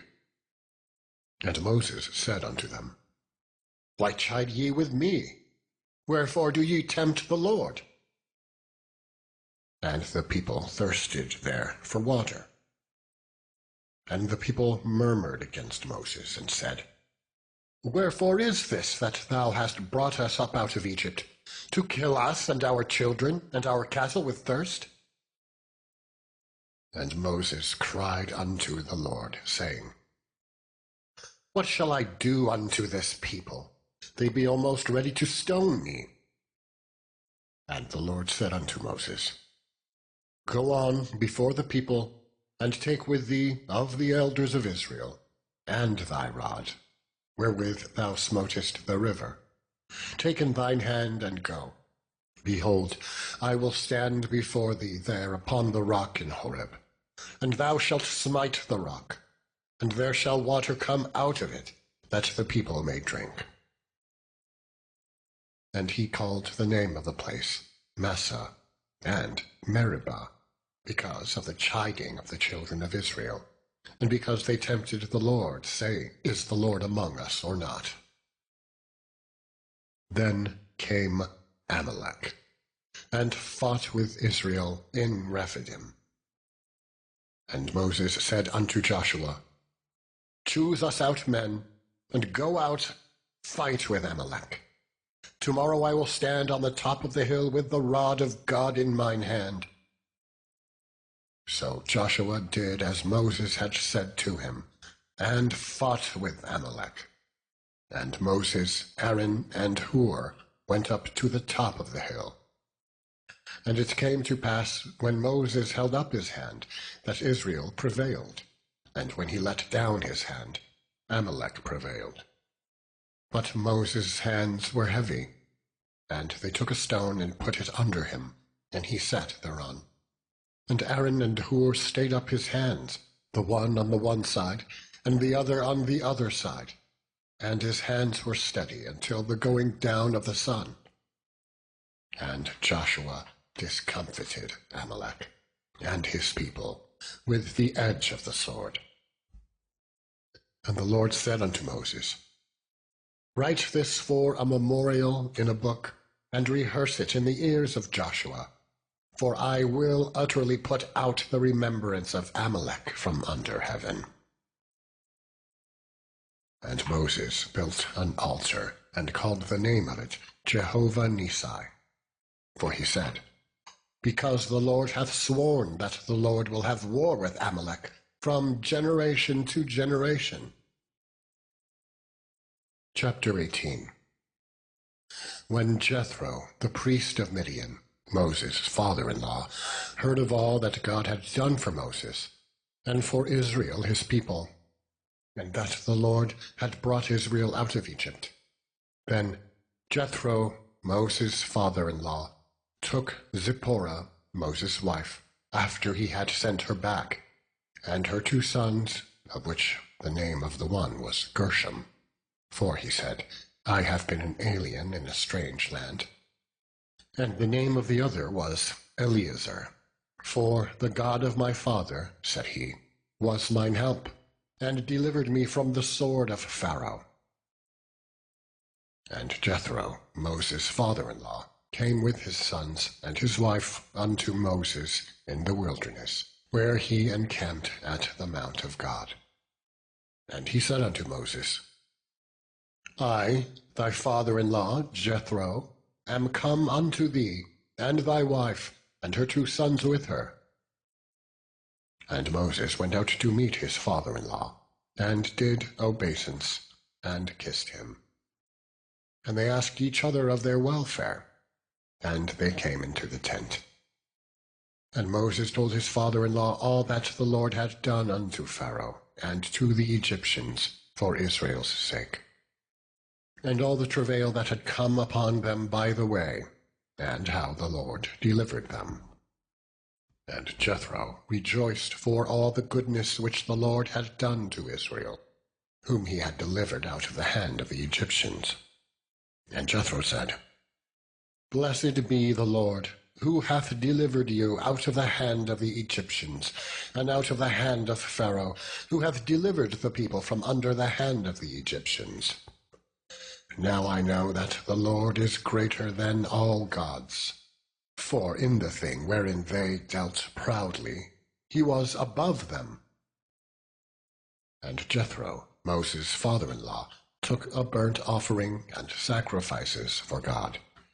And Aaron came, and all the elders of Israel, to eat bread with Moses' father-in-law before God. And it came to pass on the morrow that Moses sat to judge the people. And the people stood by Moses from the morning unto the evening. And when Moses' father-in-law saw all that he did to the people, he said, What is this thing that thou doest to the people? Why sittest thou thyself alone, and all the people stand by thee from morning unto even?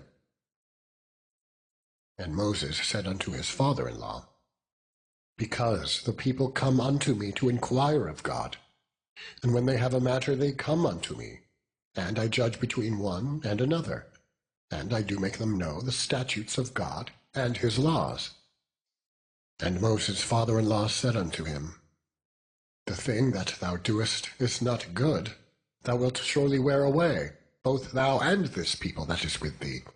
For this thing is too heavy for thee. Thou art not able to perform it thyself alone. Hearken now unto my voice. I will give thee counsel, and God shall be with thee. Be thou for the people to God-ward, that thou mayest bring the causes unto God. And thou shalt teach them ordinances and laws, and shalt shew them the way wherein they must walk, and the work that they must do. Moreover, thou shalt provide out of all the people able men, such as fear God, men of truth, hating covetousness, and place such over them, to be rulers of thousands, and rulers of hundreds, rulers of 50s, and rulers of 10s. And let them judge the people at all seasons. And it shall be that every great matter they shall bring unto thee, but every small matter they shall judge. So shall it be easier for thyself, and they shall bear the burden with thee. If thou shalt do this thing, and God command thee so, then thou shalt able to endure, and all this people shall also go to their place in peace. So Moses hearkened to the voice of his father-in-law, and did all that he had said. And Moses chose able men out of all Israel, and made them heads over the people, rulers of thousands, rulers of hundreds, rulers of 50s, and rulers of 10s. And they judged the people at all seasons. The hard causes they brought unto Moses, but every small matter they judged themselves. Chapter 19. In the 3rd month, when the children of Israel were gone forth out of the land of Egypt, the same day came they into the wilderness of Sinai, for they were departed from Rephidim, and were come to the desert of Sinai, and had pitched in the wilderness. And there Israel camped before the mount. And Moses went up unto God, and the Lord called unto him out of the mountain, saying, Thus shalt thou say to the house of Jacob, and tell the children of Israel, Ye have seen what I did unto the Egyptians, and how I bare you on eagle's wings, and brought you unto myself. Now therefore, if ye will obey my voice indeed, and keep my covenant, then ye shall be a peculiar treasure unto me, above all people, for all the earth is mine. And ye shall be unto me a kingdom of priests, and an holy nation. These are the words which thou shalt speak unto the children of Israel.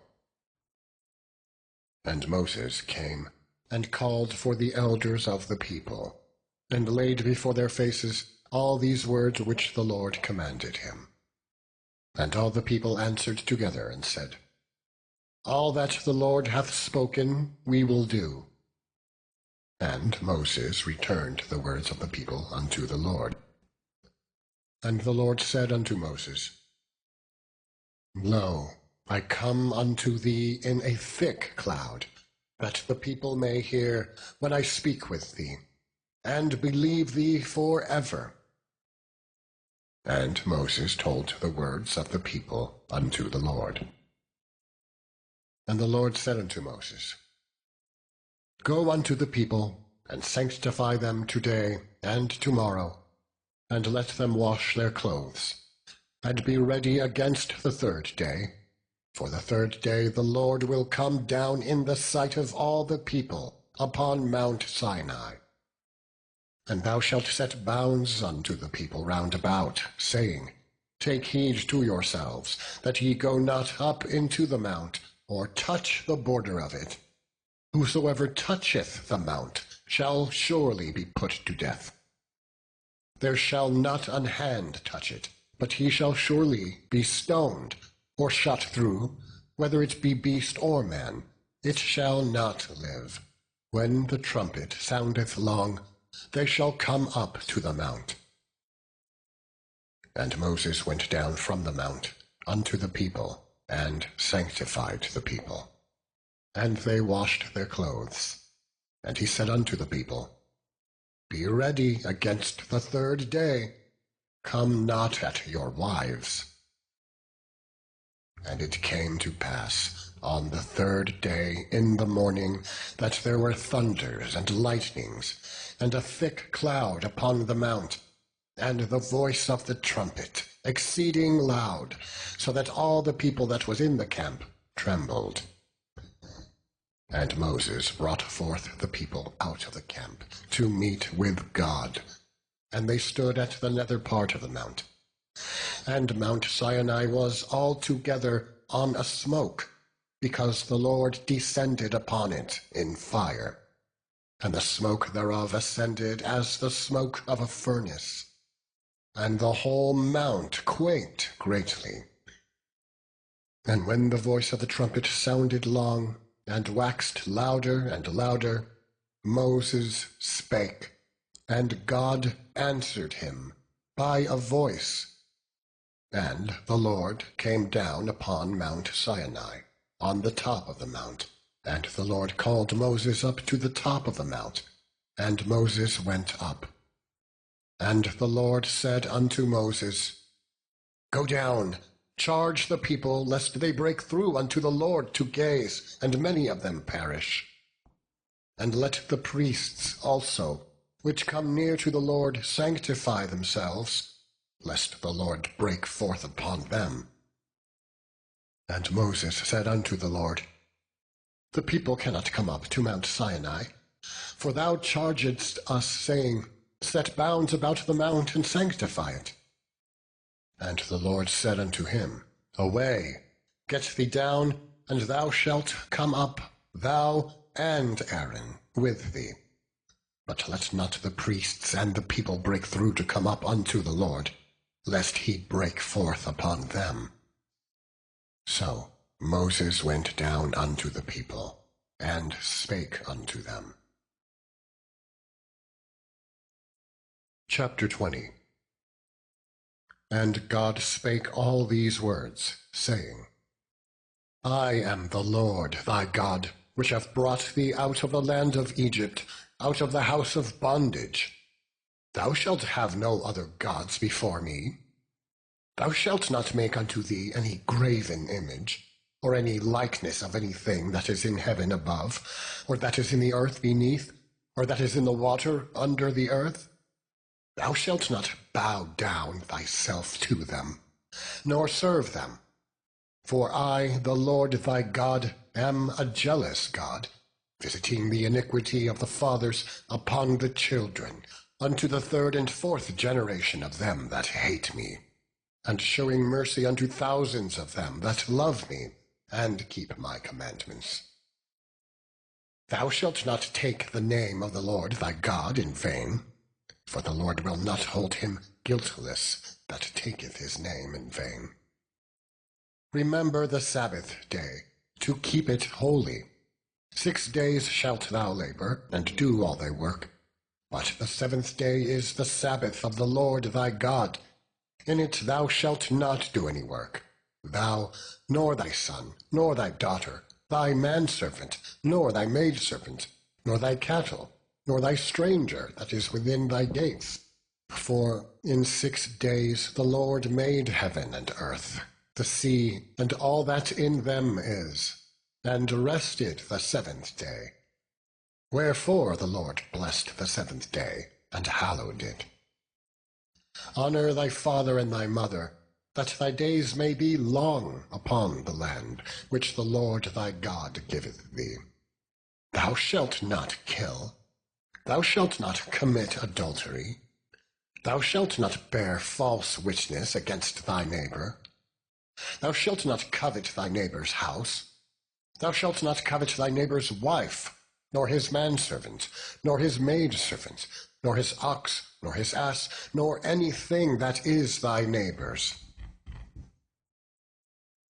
And all the people saw the thunderings and the lightnings, and the noise of the trumpet, and the mountain smoking.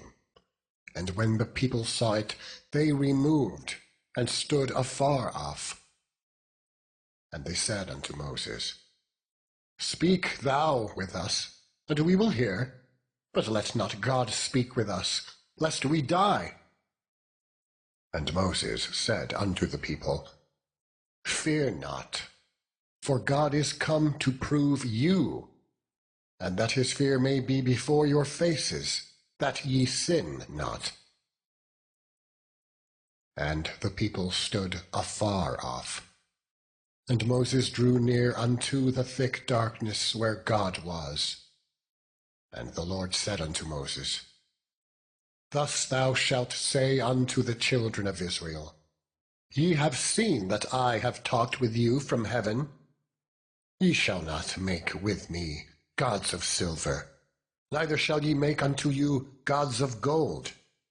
An altar of earth thou shalt make unto me, and shalt sacrifice thereon thy burnt offerings, and thy peace offerings, thy sheep, and thine oxen. In all places where I record my name, I will come unto thee, and I will bless thee. And if thou wilt make me an altar of stone, thou shalt not build it of hewn stone. For if thou lift up thy tool upon it, thou hast polluted it. Chapter 21. Now these are the judgments which thou shalt set before them. If thou buy an Hebrew servant, 6 years he shall serve, and in the 7th he shall go out free for nothing. If he came in by himself, he shall go out by himself. If he were married, then his wife shall go out with him. If his master have given him a wife, and she have borne him sons or daughters, the wife and her children shall be her master's, and he shall go out by himself. And if the servant shall plainly say, I love my master, my wife, and my children, I will not go out free, then his master shall bring him unto the judges. He shall also bring him to the door, or unto the doorpost, and his master shall bore his ear through with an awl, and he shall serve him forever. And if a man sell his daughter to be a maidservant, she shall not go out as the men servants do. If she please not her master, who hath betrothed her to himself, then shall he let her be redeemed. To sell her unto a strange nation he shall have no power, seeing he hath dealt deceitfully with her. And if he have betrothed her unto his son, he shall deal with her after the manner of daughters. If he take him another wife, her food, her raiment, and her duty of marriage shall he not diminish? And if he do not these 3 unto her, then shall she go out free without money. He that smiteth a man so that he die shall be surely put to death. And if a man lie not in wait, but God deliver him into his hand, then I will appoint thee a place whither he shall flee. But if a man come presumptuously upon his neighbor, to slay him with guile, thou shalt take him from mine altar, that he may die. And he that smiteth his father or his mother shall be surely put to death. And he that stealeth a man, and selleth him, or if he be found in his hand, he shall surely be put to death. And he that curseth his father or his mother shall surely be put to death. And if men strive together, and one smite another with a stone, or with his fist, and he die not, but keepeth his bed, if he rise again and walk abroad upon his staff, then shall he that smote him be quit, Only he shall pay for the loss of his time, and shall cause him to be thoroughly healed. And if a man smite his servant or his maid with a rod, and he die under his hand, he shall be surely punished. Notwithstanding, if he continue a day or two, he shall not be punished, for he is his money. If men strive and hurt a woman with child, so that her fruit depart from her, and yet no mischief follow, he shall be surely punished, according as the woman's husband will lay upon him, and he shall pay as the judges determine. And if any mischief follow, then thou shalt give life for life, eye for eye, tooth for tooth, hand for hand, foot for foot, burning for burning, wound for wound, stripe for stripe. And if a man smite the eye of his servant, or the eye of his maid, that it perish, he shall let him go free for his eye's sake. And if he smite out his manservant's tooth, or his maidservant's tooth, he shall let him go free for his tooth's sake. If an ox gore a man or a woman, that they die, then the ox shall be surely stoned, and his flesh shall not be eaten, but the owner of the ox shall be quit. But if the ox were wont to push with his horn in time past, and it hath been testified to his owner, and he hath not kept him in, but that he hath killed a man or a woman, the ox shall be stoned, and his owner also shall be put to death. If there be laid on him a sum of money, then he shall give for the ransom of his life whatsoever is laid upon him. Whether he have gored a son, or have gored a daughter, according to this judgment, shall it be done unto him. If the ox shall push a manservant or a maidservant, he shall give unto their master 30 shekels of silver, and the ox shall be stoned. And if a man shall open a pit, or if a man shall dig a pit and not cover it, and an ox or an ass fall therein, the owner of the pit shall make it good, and give money unto the owner of them, and the dead beast shall be his. And if one man's ox hurt another's, that he die, then they shall sell the live ox, and divide the money of it, and the dead ox also they shall divide. Or if it be known that the ox hath used to push in time past, and the owner hath not kept him in, he shall surely pay ox for ox, and the dead shall be his own. End of section 7.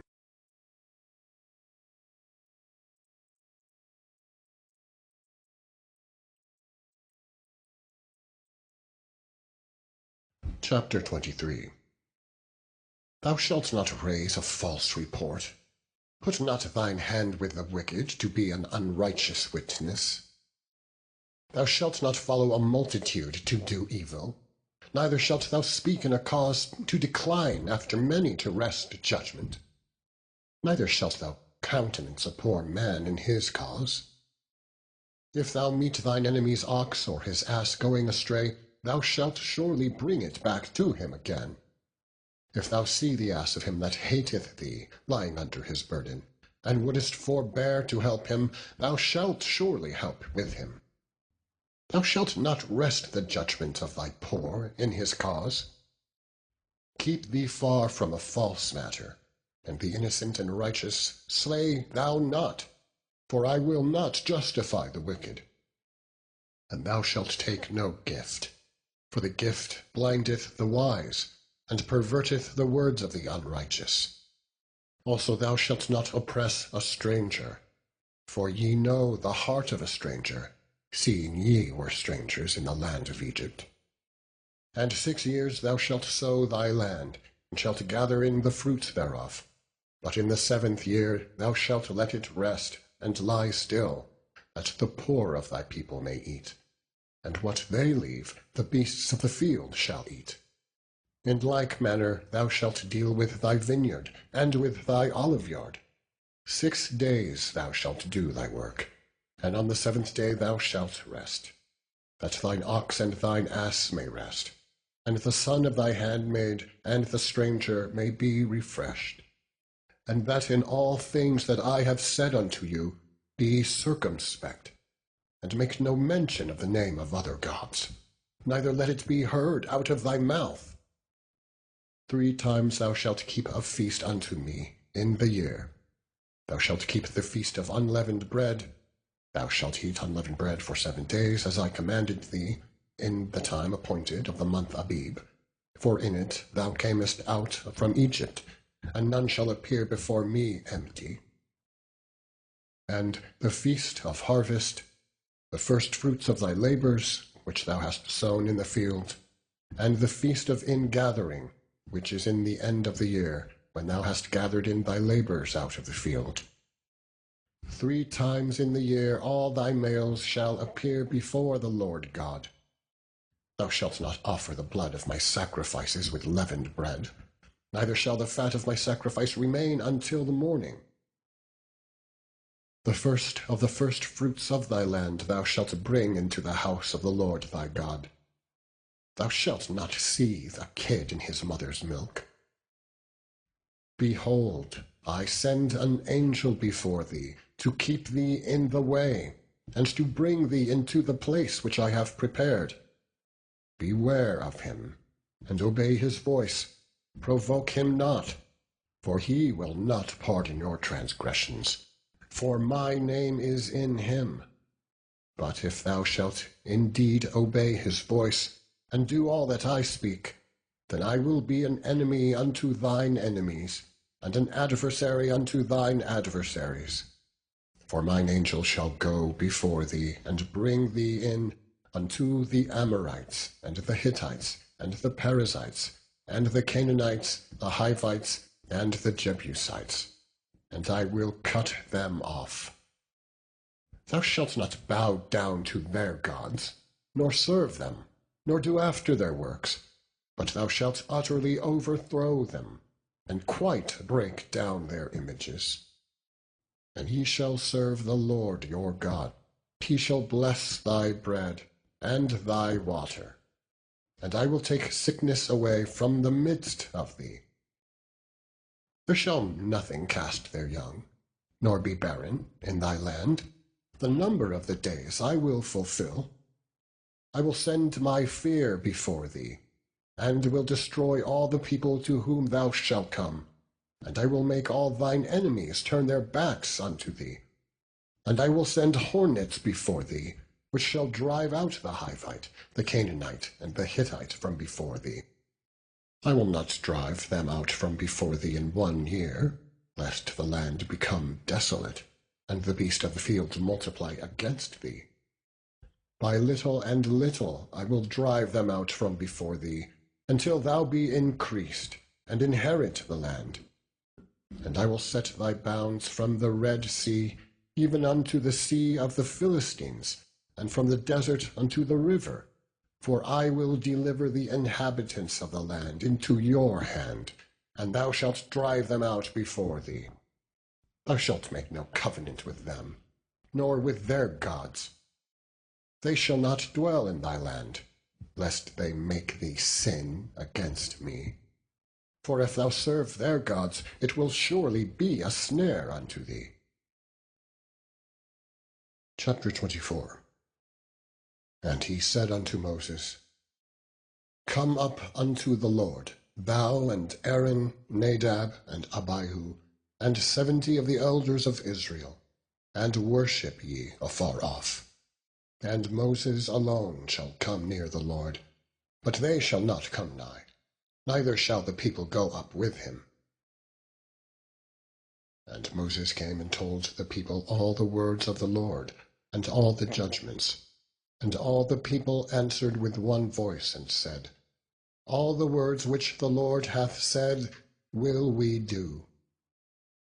And Moses wrote all the words of the Lord, and rose up early in the morning, and builded an altar under the hill, and 12 pillars, according to the 12 tribes of Israel. And he sent young men of the children of Israel, which offered burnt offerings, and sacrificed peace offerings of oxen unto the Lord. And Moses took half of the blood and put it in basins, and half of the blood he sprinkled on the altar. And he took the book of the covenant and read in the audience of the people. And they said, All that the Lord hath said we will do, and be obedient. And Moses took the blood and sprinkled it on the people, and said, Behold, the blood of the covenant, which the Lord hath made with you concerning all these words. Then went up Moses and Aaron, Nadab and Abihu, and 70 of the elders of Israel. And they saw the God of Israel. And there was under his feet, as it were, a paved work of a sapphire stone, and as it were, the body of heaven in his clearness. And upon the nobles of the children of Israel he laid not his hand. Also they saw God, and did eat and drink.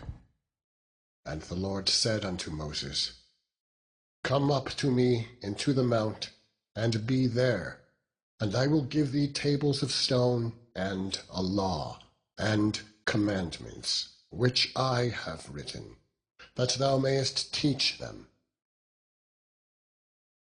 And Moses rose up, and his minister Joshua.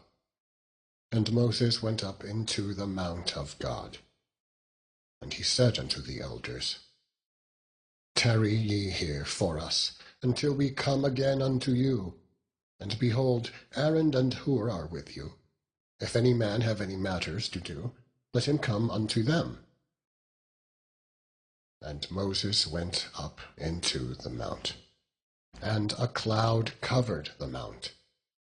And the glory of the Lord abode upon Mount Sinai, and the Lord covered it 6 days. And the 7th day he called unto Moses out of the midst of the cloud. And the sight of the glory of the Lord was like devouring fire on the top of the mount in the eyes of the children of Israel. And Moses went into the midst of the cloud, and gat him up into the mount. And Moses was in the mount 40 days and 40 nights. Chapter 25. And the Lord spake unto Moses, saying, Speak unto the children of Israel, that they bring me an offering. Of every man that giveth it willingly with his heart, ye shall take my offering. And this is the offering which ye shall take of them: gold, and silver, and brass, and blue, and purple, and scarlet, and fine linen, and goat's hair, and rams' skins dyed red, and badgers' skins, and shittim wood, oil for the light, spices for anointing oil, and for sweet incense, onyx stones, and stones to be set in the ephod, and in the breastplate. And let them make me a sanctuary, that I may dwell among them. According to all that I shew thee, after the pattern of the tabernacle, and the pattern of all the instruments thereof, even so shall ye make it. And they shall make an ark of shittim wood. 2 cubits and a half shall be the length thereof, and 1.5 cubits the breadth thereof, and 1.5 cubits the height thereof. And thou shalt overlay it with pure gold. Within and without shalt thou overlay it, and shall make upon it a crown of gold round about. And thou shalt cast 4 rings of gold for it, and put them in the 4 corners thereof. And 2 rings shall be in the one side of it, and 2 rings in the other side of it.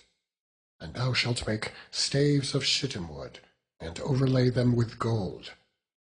And thou shalt put the staves into the rings by the sides of the ark, that the ark may be borne with them. The staves shall be in the rings of the ark, they shall not be taken from it. And thou shalt put into the ark the testimony which I shall give thee. And thou shalt make a mercy seat of pure gold. 2.5 cubits shall be the length thereof, and 1.5 cubits the breadth thereof. And thou shalt make 2 cherubims of gold, Of beaten work shalt thou make them, in the two ends of the mercy seat. And make one cherub on the one end, and the other cherub on the other end. Even of the mercy seat shall ye make the cherubims on the two ends thereof. And the cherubims shall stretch forth their wings on high, covering the mercy seat with their wings. And their faces shall look one to another. Toward the mercy seat shall the faces of the cherubims be. And thou shalt put the mercy seat above upon the ark, and in the ark thou shalt put the testimony that I shall give thee. And there I will meet with thee, and I will commune with thee from above the mercy seat, from between the two cherubims which are upon the ark of the testimony, of all things which I will give thee in commandment unto the children of Israel. Thou shalt also make a table of shittim wood. 2 cubits shall be the length thereof, and a cubit the breadth thereof, and a cubit and a half the height thereof. And thou shalt overlay it with pure gold, and make thereto a crown of gold round about. And thou shalt make unto it a border of an handbreadth round about. And thou shalt make a golden crown to the border thereof round about. And thou shalt make for it 4 rings of gold, and put the rings in the 4 corners that are on the 4 feet thereof. Over against the border shall the rings be for places of the staves to bear the table. And thou shalt make the staves of shittim wood, and overlay them with gold, that the table may be borne with them. And thou shalt make the dishes thereof, and spoons thereof, and covers thereof, and bowls thereof, to cover withal. Of pure gold shalt thou make them. And thou shalt set upon the table shewbread before me alway. And thou shalt put a candlestick of pure gold. Of beaten work shall the candlestick be made, his shaft and his branches, his bowls, his knops, and his flowers shall be of the same. And 6 branches shall come out of the sides of it, 3 branches of the candlestick out of the one side, and 3 branches of the candlestick out of the other side. 3 bowls made like unto almonds, with a knop and a flower in one branch, and 3 bowls made like almonds in the other branch, with a knop and a flower. So in the 6 branches that come out of the candlesticks. And in the candlesticks shall be 4 bowls made, like unto almonds, with their knops and their flowers. And there shall be a knop under 2 branches of the same, and a knop under 2 branches of the same, and a knop under 2 branches of the same, according to the 6 branches that proceed out of the candlestick. Their knops and their branches shall be of the same. All it shall be one beaten work of pure gold. And thou shalt make the 7 lamps thereof, and they shall light the lamps thereof, that they may give light over against it. And the tongs thereof, and the snuff dishes thereof, shall be of pure gold. Of a talent of pure gold shall he make it, with all these vessels. And look that thou make them after their pattern, which was shewed thee in the mount. Chapter 26. Moreover, thou shalt make the tabernacle with 10 curtains of fine twined linen, and blue, and purple, and scarlet. With cherubims of cunning work shalt thou make them. The length of one curtain shall be 8 and 20 cubits, and the breadth of one curtain 4 cubits. And every one of the curtains shall have one measure. The 5 curtains shall be coupled together one to another, and other 5 curtains shall be coupled one to another. And thou shalt make loops of blue upon the edge of the one curtain, from the selvage in the coupling. And likewise shalt thou make in the uttermost edge of another curtain, in the coupling of the second. 50 loops shalt thou make in the one curtain, and 50 loops shalt thou make in the edge of the curtain that is in the coupling of the second, that the loops may take hold one of another. And thou shalt make 50 taches of gold, and couple the curtains together with the taches. and it shall be one tabernacle. And thou shalt make curtains of goat's hair to be a covering upon the tabernacle. 11 curtains shalt thou make. The length of one curtain shall be 30 cubits, and the breadth of one curtain 4 cubits, and the 11 curtains shall be all of one measure. And thou shalt couple 5 curtains by themselves, and 6 curtains by themselves, and shalt double the 6th curtain in the forefront of the tabernacle. And thou shalt make 50 loops on the edge of the one curtain that is outmost in the coupling, and 50 loops in the edge of the curtain which coupleth the second. And thou shalt make 50 taches of brass, and put the taches into the loops, and couple the tent together, that it may be one. And the remnant that remaineth of the curtains of the tent, the half curtain that remaineth, shall hang over the back side of the tabernacle. And a cubit on the one side, and a cubit on the other side, of that which remaineth in the length of the curtains of the tent, it shall hang over the sides of the tabernacle, on this side and on that side, to cover it. And thou shalt make a covering for the tent of rams' skins dyed red, and a covering above of badgers' skins. And thou shalt make boards for the tabernacle of shittim wood, standing up. 10 cubits shall be the length of the board, and 1.5 cubits shall be the breadth of one board. 2 tenons shall there be in one board, set in order one against another. Thus shalt thou make for all the boards of the tabernacle.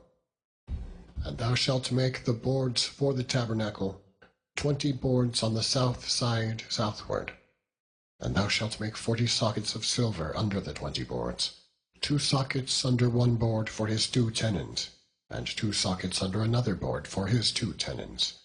And for the second side of the tabernacle on the north side there shall be 20 boards, and there 40 sockets of silver, 2 sockets under one board, and 2 sockets under another board. And for the sides of the tabernacle westward thou shalt make 6 boards. And 2 boards shalt thou make for the corners of the tabernacle in the 2 sides. And they shall be coupled together beneath, and they shall be coupled together above the head of it unto one ring. Thus shall it be for them both. They shall be for the 2 corners. And they shall be 8 boards, and their sockets of silver 16 sockets, 2 sockets under one board, and 2 sockets under another board. And thou shalt make bars of shittim wood, 5 for the boards of the one side of the tabernacle, and 5 bars for the boards of the other side of the tabernacle, and 5 bars for the boards of the side of the tabernacle, for the 2 sides westward. And the middle bar in the midst of the boards shall reach from end to end. And thou shalt overlay the boards with gold, and make their rings of gold for places for the bars. And thou shalt overlay the bars with gold. And thou shalt rear up the tabernacle according to the fashion thereof, which was shewed thee in the mount. And thou shalt make a veil of blue, and purple, and scarlet, and fine twined linen of cunning work. With cherubims shall it be made. And thou shalt hang it upon 4 pillars of shittim wood, overlaid with gold. Their hooks shall be of gold, upon the 4 sockets of silver. And thou shalt hang up the veil under the taches, that thou mayest bring in thither within the veil the ark of the testimony. And the veil shall divide unto you between the holy place and the most holy. And thou shalt put the mercy seat upon the ark of the testimony in the most holy place. And thou shalt set the table without the veil, and the candlestick over against the table on the side of the tabernacle toward the south. And thou shalt put the table on the north side. And thou shalt make an hanging for the door of the tent, of blue and purple and scarlet, and fine twined linen, wrought with needlework. And thou shalt make for the hanging 5 pillars of shittim wood, and overlay them with gold, and their hooks shall be of gold. And thou shalt cast 5 sockets of brass for them. Chapter 27. And thou shalt make an altar of shittim wood, 5 cubits long, and 5 cubits broad. The altar shall be 4 square, and the height thereof shall be 3 cubits. And thou shalt make the horns of it upon the 4 corners thereof. His horns shall be of the same. And thou shalt overlay it with brass. And thou shalt make his pans to receive his ashes, and his shovels, and his basins, and his flesh hooks, and his fire pans. All the vessels thereof thou shalt make of brass. And thou shalt make for it a grate of network of brass, and upon the net shalt thou make 4 brasen rings in the 4 corners thereof. And thou shalt put it under the compass of the altar beneath, that the net may be even to the midst of the altar. And thou shalt make staves for the altar. And thou shalt make the court of the tabernacle. For the south side southward there shall be hangings for the court of fine twined linen, of 100 cubits long for one side. And the 20 pillars thereof, and their 20 sockets shall be of brass. The hooks of the pillars, and their fillets, shall be of silver. And likewise for the north side in length, there shall be hangings of 100 cubits long, and his 20 pillars, and their 20 sockets of brass. The hooks of the pillars, and their fillets of silver. And for the breadth of the court on the west side shall be hangings of 50 cubits, their pillars 10, and their sockets 10. And the breadth of the court on the east side eastward shall be 50 cubits. The hangings of the one side of the gate shall be 15 cubits, their pillars 3, and their sockets 3. And on the other side shall be hangings 15 cubits, their pillars 3, and their sockets 3. And for the gate of the court shall be an hanging of 20 cubits, of blue, and purple, and scarlet, and fine twined linen, wrought with needlework. And their pillars shall be 4, and their sockets 4. All the pillars round about the court shall be filleted with silver. Their hooks shall be of silver, and their sockets of brass. The length of the court shall be 100 cubits, and the breadth 50 everywhere, and the height 5 cubits of fine twined linen, and their sockets of brass. All the vessels of the tabernacle, in all the service thereof, and all the pins thereof, and all the pins of the court shall be of brass. And thou shalt command the children of Israel that they bring thee pure oil olive beaten for the light, to cause the lamp to burn always. In the tabernacle of the congregation without the veil, which is before the testimony, Aaron and his sons shall order it from evening to morning before the Lord. It shall be a statute forever unto their generations, on the behalf of the children of Israel. Chapter 28. And take thou unto thee Aaron thy brother, and his sons with him, from among the children of Israel, that he may minister unto me in the priest's office, even Aaron, Nadab, and Abihu, Eleazar, and Ithamar, Aaron's sons. And thou shalt make holy garments for Aaron thy brother, for glory and for beauty. And thou shalt speak unto all that are wise-hearted, whom I have filled with the spirit of wisdom, that they may make Aaron's garments to consecrate him, that he may minister unto me in the priest's office. And these are the garments which they shall make: breastplate, and an ephod, and a robe, and a broidered coat, a mitre, and a girdle. And they shall make holy garments for Aaron thy brother, and his sons, that he may minister unto me in the priest's office. And they shall take gold, and blue, and purple, and scarlet, and fine linen.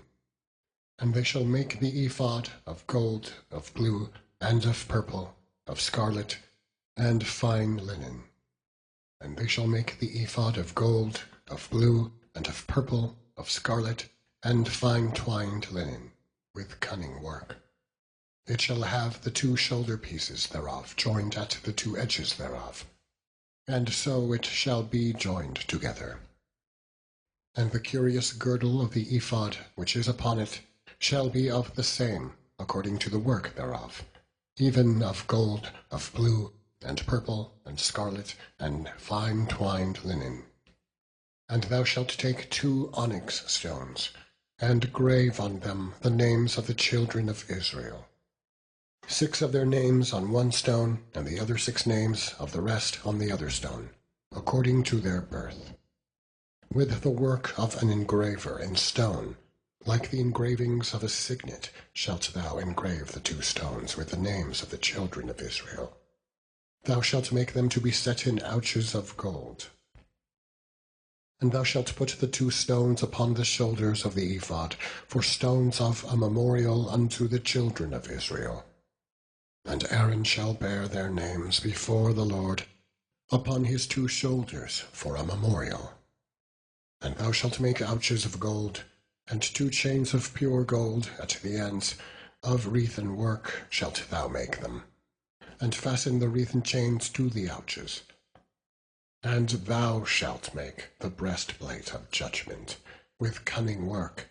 After the work of the ephod thou shalt make it, of gold, of blue, and of purple, and of scarlet, and of fine twined linen shalt thou make it. 4 square it shall be, being doubled. A span shall be the length thereof, and a span shall be the breadth thereof. And thou shalt set in it settings of stones, even 4 rows of stones. The first row shall be a sardius, a topaz, and a carbuncle. This shall be the first row. And the second row shall be an emerald, a sapphire, and a diamond. And the third row a ligure, an agate, and an amethyst. And the 4th row a beryl, and an onyx, and a jasper. They shall be set in gold in their enclosings. And the stones shall be with the names of the children of Israel, 12, according to their names, like the engravings of a signet. Every one with his name shall they be, according to the 12 tribes. And thou shalt make upon the breastplate chains at the ends, of wreathen work of pure gold. And thou shalt make upon the breastplate 2 rings of gold, and shalt put the 2 rings on the 2 ends of the breastplate. And thou shalt put the 2 wreathen chains of gold in the 2 rings which are on the ends of the breastplate. And the other 2 ends of the 2 wreathen chains thou shalt fasten in the 2 ouches, and put them on the shoulder pieces of the ephod before it. And thou shalt make 2 rings of gold, and thou shalt put them upon the 2 ends of the breastplate, in the border thereof, which is in the side of the ephod inward. And 2 other rings of gold thou shalt make, and shalt put them on the 2 sides of the ephod underneath, toward the forepart thereof, over against the other coupling thereof, above the curious girdle of the ephod. And they shall bind the breastplate by the rings thereof unto the rings of the ephod with a lace of blue, that it may be above the curious girdle of the ephod, and that the breastplate be not loosed from the ephod. And Aaron shall bear the names of the children of Israel in the breastplate of judgment upon his heart, when he goeth in unto the holy place, for a memorial before the Lord continually. And thou shalt put in the breastplate of judgment the Urim and the Thummim, and they shall be upon Aaron's heart when he goeth in before the Lord. And Aaron shall bear the judgment of the children of Israel upon his heart before the Lord continually. And thou shalt make the robe of the ephod olive blue, and there shall be a hole in the top of it, in the midst thereof. It shall have a binding of woven work round about the whole of it, as it were the whole of an habergeon, that it be not rent.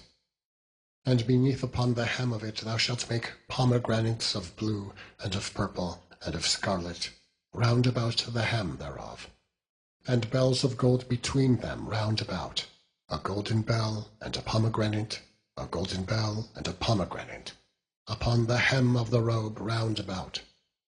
And it shall be upon Aaron to minister, and his sound shall be heard when he goeth in unto the holy place before the Lord, and when he cometh out, that he die not. And thou shalt make a plate of pure gold, and grave upon it, like the engravings of a signet, and grave upon it holiness to the Lord.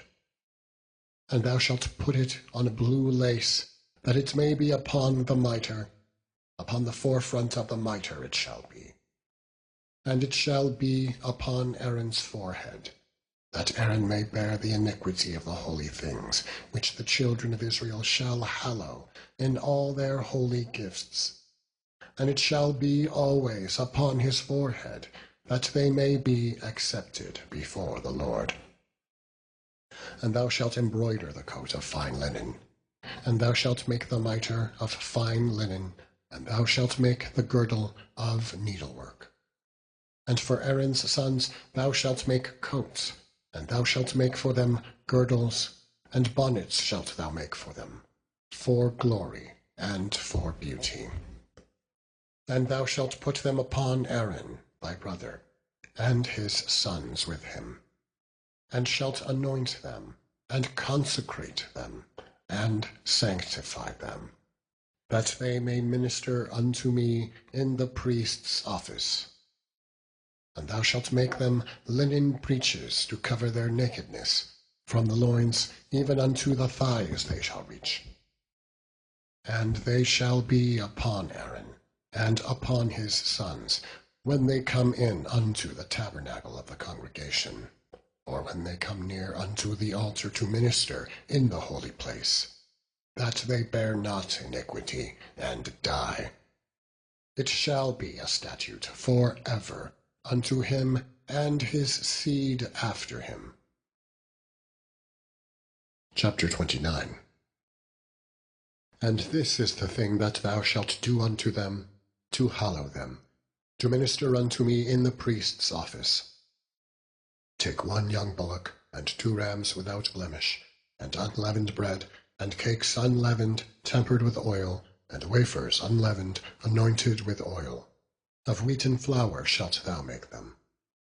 And thou shalt put them into 1 basket, and bring them in the basket, with the bullock and the 2 rams. And Aaron and his sons thou shalt bring unto the door of the tabernacle of the congregation, and shalt wash them with water. And thou shalt take the garments, and put upon Aaron the coat, and the robe of the ephod, and the ephod, and the breastplate, and gird him with the curious girdle of the ephod. And thou shalt put the mitre upon his head, and put the holy crown upon the mitre. Then shalt thou take the anointing oil, and pour it upon his head, and anoint him. And thou shalt bring his sons, and put coats upon them, and thou shalt gird them with girdles, Aaron and his sons, and put the bonnets on them.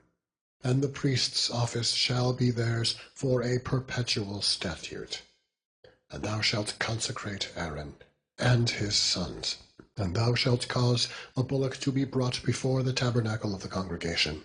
And Aaron and his sons shall put their hands upon the head of the bullock. And thou shalt kill the bullock before the Lord, by the door of the tabernacle of the congregation. And thou shalt take of the blood of the bullock, and put it upon the horns of the altar with thy finger, and pour all the blood beside the bottom of the altar.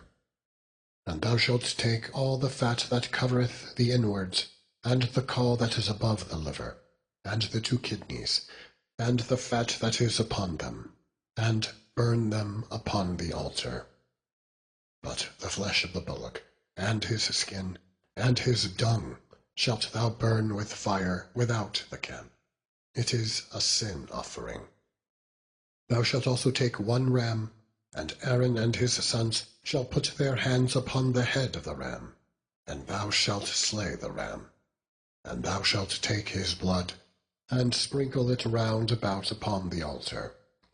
And thou shalt cut the ram in pieces, and wash the inwards of him, and his legs, and put them unto his pieces, and unto his head. And thou shalt burn the whole ram upon the altar. It is a burnt offering unto the Lord. It is a sweet savour, an offering made by fire unto the Lord. And thou shalt take the other ram, and Aaron and his sons shall put their hands upon the head of the ram. Then shalt thou kill the ram, and take of his blood, and put it upon the tip of the right ear of Aaron, and upon the tip of the right ear of his sons, and upon the thumb of their right hand, and upon the great toe of their right foot, and sprinkle the blood upon the altar round about. And thou shalt take of the blood that is upon the altar, and of the anointing oil, and sprinkle it upon Aaron, and upon his garments, and upon his sons, and upon the garments of his sons with him. And he shall be hallowed, and his garments, and his sons' garments with him. Also thou shalt take of the ram the fat and the rump, and the fat that covereth the inwards, and the caul above the liver, and the 2 kidneys, and the fat that is upon them, and the right shoulder, for it is a ram of consecration, and 1 loaf of bread, and 1 cake of oiled bread, and 1 wafer out of the basket of the unleavened bread that is brought before the Lord. And thou shalt put all in the hands of Aaron, and in the hands of his sons, and shalt wave them for a wave offering before the Lord. And thou shalt receive them of their hands, and burn them upon the altar for a burnt offering, for a sweet savour before the Lord. It is an offering made by fire unto the Lord. And thou shalt take the breast of the ram of Aaron's consecration, and wave it for a wave offering before the Lord, and it shall be thy part. And thou shalt sanctify the breast of the wave offering, and the shoulder of the heave offering, which is waved, and which is heaved up, of the ram of the consecration, even of that which is for Aaron, and of that which is for his sons. And it shall be Aaron's and his sons by a statute for ever from the children of Israel, for it is an heave offering. And it shall be an heave offering from the children of Israel of the sacrifice of their peace offerings, even their heave offering unto the Lord. And the holy garments of Aaron shall be his sons after him, to be anointed therein, and to be consecrated in them. And that son that is priest in his stead shall put them on 7 days when he cometh into the tabernacle of the congregation, to minister in the holy place. And thou shalt take the ram of the consecration, and seethe his flesh in the holy place. And Aaron and his sons shall eat of the flesh of the ram, and the bread that is in the basket by the door of the tabernacle of the congregation. And they shall eat those things wherewith the atonement was made, to consecrate and to sanctify them. But a stranger shall not eat thereof, because they are holy. And if aught of the flesh of the consecrations, or of the bread, remain unto the morning, then thou shalt burn the remainder with fire. It shall not be eaten, because it is holy. And thus shalt thou do unto Aaron, and to his sons, according to all things which I have commanded thee. 7 days shalt thou consecrate them. And thou shalt offer every day a bullock for a sin offering for atonement. And thou shalt cleanse the altar, when thou hast made an atonement for it, and thou shalt anoint it, to sanctify it. 7 days thou shalt make an atonement for the altar, and sanctify it, and it shall be an altar most holy. Whatsoever toucheth the altar shall be holy. Now this is that which thou shalt offer upon the altar: 2 lambs of the first year, day by day continually. The 1 lamb thou shalt offer in the morning, and the other lamb thou shalt offer at even. And with the 1 lamb 1/10 deal of flour mingled with the 4th part of an hin of beaten oil, and the 4th part of an hin of wine for a drink offering. And the other lamb thou shalt offer at even, and shalt do thereto according to the meat offering of the morning, and according to the drink offering thereof, for a sweet savour, an offering made by fire unto the Lord. This shall be a continual burnt offering throughout your generations at the door of the tabernacle of the congregation before the Lord, where I will meet you, to speak there unto thee. And there I will meet with the children of Israel, and the tabernacle shall be sanctified by my glory. And I will sanctify the tabernacle of the congregation, and the altar. I will sanctify also both Aaron and his sons, to minister to me in the priest's office. And I will dwell among the children of Israel, and will be their God. And they shall know that I am the Lord their God, that brought them forth out of the land of Egypt, that I may dwell among them. I am the Lord their God. Chapter 30. And thou shalt make an altar to burn incense upon. Of shittim wood shalt thou make it. A cubit shall be the length thereof, and a cubit the breadth thereof. 4 square shall it be. And 2 cubits shall be the height thereof. The horns thereof shall be of the same. And thou shalt overlay it with pure gold, the top thereof, and the sides thereof round about, and the horns thereof. And thou shalt make unto it a crown of gold round about. And 2 golden rings shalt thou make to it under the crown of it, by the 2 corners thereof. Upon the 2 sides of it shalt thou make it, and they shall be for places for the staves to bear it withal. And thou shalt make the staves of shittim wood, and overlay them with gold. And thou shalt put it before the veil that is by the ark of the testimony, before the mercy seat that is over the testimony, where I will meet with thee. And Aaron shall burn thereon sweet incense every morning. When he dresseth the lamps, he shall burn incense upon it. And when Aaron lighteth the lamps at even, he shall burn incense upon it, a perpetual incense before the Lord throughout your generations. Ye shall offer no strange incense thereon, nor burnt sacrifice, nor meat offering, neither shall ye pour drink offering thereon. And Aaron shall make an atonement upon the horns of it once in a year with the blood of the sin offering of atonements. Once in the year shall he make atonement upon it throughout your generations. It is most holy unto the Lord. And the Lord spake unto Moses, saying,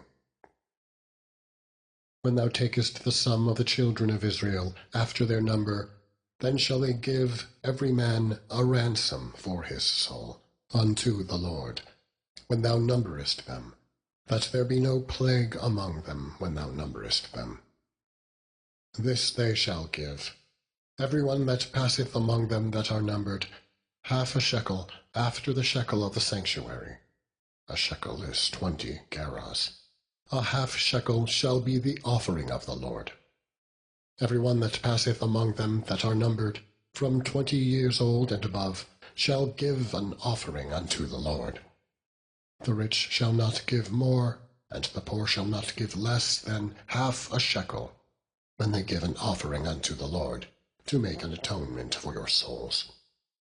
And thou shalt take the atonement money of the children of Israel, and shalt appoint it for the service of the tabernacle of the congregation, that it may be a memorial unto the children of Israel before the Lord, to make an atonement for your souls. And the Lord spake unto Moses, saying, Thou shalt also make a laver of brass, and his foot also of brass, to wash withal. And thou shalt put it between the tabernacle of the congregation and the altar, and thou shalt put water therein. For Aaron and his sons shall wash their hands and their feet thereat. When they go into the tabernacle of the congregation, they shall wash with water, that they die not. Or when they come near to the altar to minister, to burn offering made by fire unto the Lord. So they shall wash their hands and their feet, that they die not. And it shall be a statute forever to them, even to him and to his seed throughout their generations. Moreover, the Lord spake unto Moses, saying, Take thou also unto thee principal spices of pure myrrh, 500 shekels, and of sweet cinnamon half so much, even 250 shekels, and of sweet calamus 250 shekels, and of cassia 500 shekels after the shekel of the sanctuary, and of olive oil an hin. And thou shalt make it an oil of holy ointment, an ointment compound after the art of the apothecary. It shall be an holy anointing oil. And thou shalt anoint the tabernacle of the congregation therewith, and the ark of the testimony, and the table and all his vessels, and the candlestick and his vessels, and the altar of incense, and the altar of burnt offering, with all his vessels, and the laver and his foot.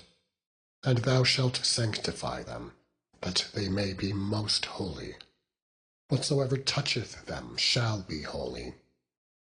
And thou shalt anoint Aaron and his sons, and consecrate them, that they may minister unto me in the priest's office. And thou shalt speak unto the children of Israel, saying, This shall be an holy anointing oil unto me throughout your generations. Upon man's flesh shall it not be poured, neither shall ye make any other like it, after the composition of it. It is holy, and it shall be holy unto you. Whosoever compoundeth any like it, or whosoever putteth any of it upon a stranger, shall even be cut off from his people. Take unto thee sweet spices, stacte, and onca, and galbanum. These sweet spices with pure frankincense, of each shall there be a like weight.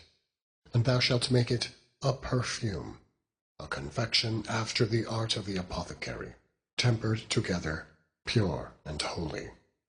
And thou shalt beat some of it very small, and put of it before the testimony in the tabernacle of the congregation, where I will meet with thee. It shall be unto you most holy. And as for the perfume which thou shalt make, ye shall not make to yourselves according to the composition thereof. It shall be unto thee holy for the Lord. Whosoever shall make like unto that, to smell thereto, shall even be cut off from his people. Chapter 31. And the Lord spake unto Moses, saying, See, I have called by name Bezaleel, the son of Uri, the son of Hur, of the tribe of Judah. And I have filled with him the Spirit of God, in wisdom, and in understanding, and in knowledge, and in all manner of workmanship, to devise cunning works, to work in gold, and in silver, and in brass, and in cutting of stones, to set them, and in carving of timber, to work in all manner of workmanship. And I, behold, I have given with him Aholiab, the son of Ahisamach, of the tribe of Dan. And in the hearts of all that are wise-hearted I have put wisdom, that they may make all that I have commanded thee. The tabernacle of the congregation, and the ark of the testimony, and the mercy seat that is thereupon, and all the furniture of the tabernacle, and the table, and his furniture, and the pure candlestick with all his furniture, and the altar of incense, and the altar of burnt offering with all his furniture, and the laver, and his foot, and the cloths of service, and the holy garments for Aaron the priest, and the garments of his sons, to minister in the priest's office, and the anointing oil, and sweet incense for the holy place, according to all that I have commanded thee shall they do. And the Lord spake unto Moses, saying, Speak thou also unto the children of Israel, saying, Verily my Sabbaths ye shall keep, for it is a sign between me and you throughout your generations, that ye may know that I am the Lord, that doth sanctify you. Ye shall keep the Sabbath, therefore, for it is holy unto you. every one that defileth it shall surely be put to death. For whosoever doeth any work therein, that soul shall be cut off from among his people. 6 days may work be done, but in the 7th day is the Sabbath of rest, holy to the Lord. Whosoever doeth any work in the Sabbath day, he shall surely be put to death. Wherefore the children of Israel shall keep the Sabbath, to observe the Sabbath throughout their generations, for a perpetual covenant. It is a sign between me and the children of Israel forever. For in 6 days the Lord made heaven and earth, and on the 7th day he rested, and was refreshed. And he gave unto Moses, when he had made an end of communing with him upon Mount Sinai, 2 tables of testimony, tables of stone, written with the finger of God. Chapter 32. And when the people saw that Moses delayed to come down out of the mount, the people gathered themselves together unto Aaron, and said unto him, Up, make us gods, which shall go before us. For as for this Moses, the man that brought us up out of the land of Egypt, we wot not what is become of him. And Aaron said unto them, Break off the golden earrings which are in the ears of your wives, of your sons, and of your daughters, and bring them unto me.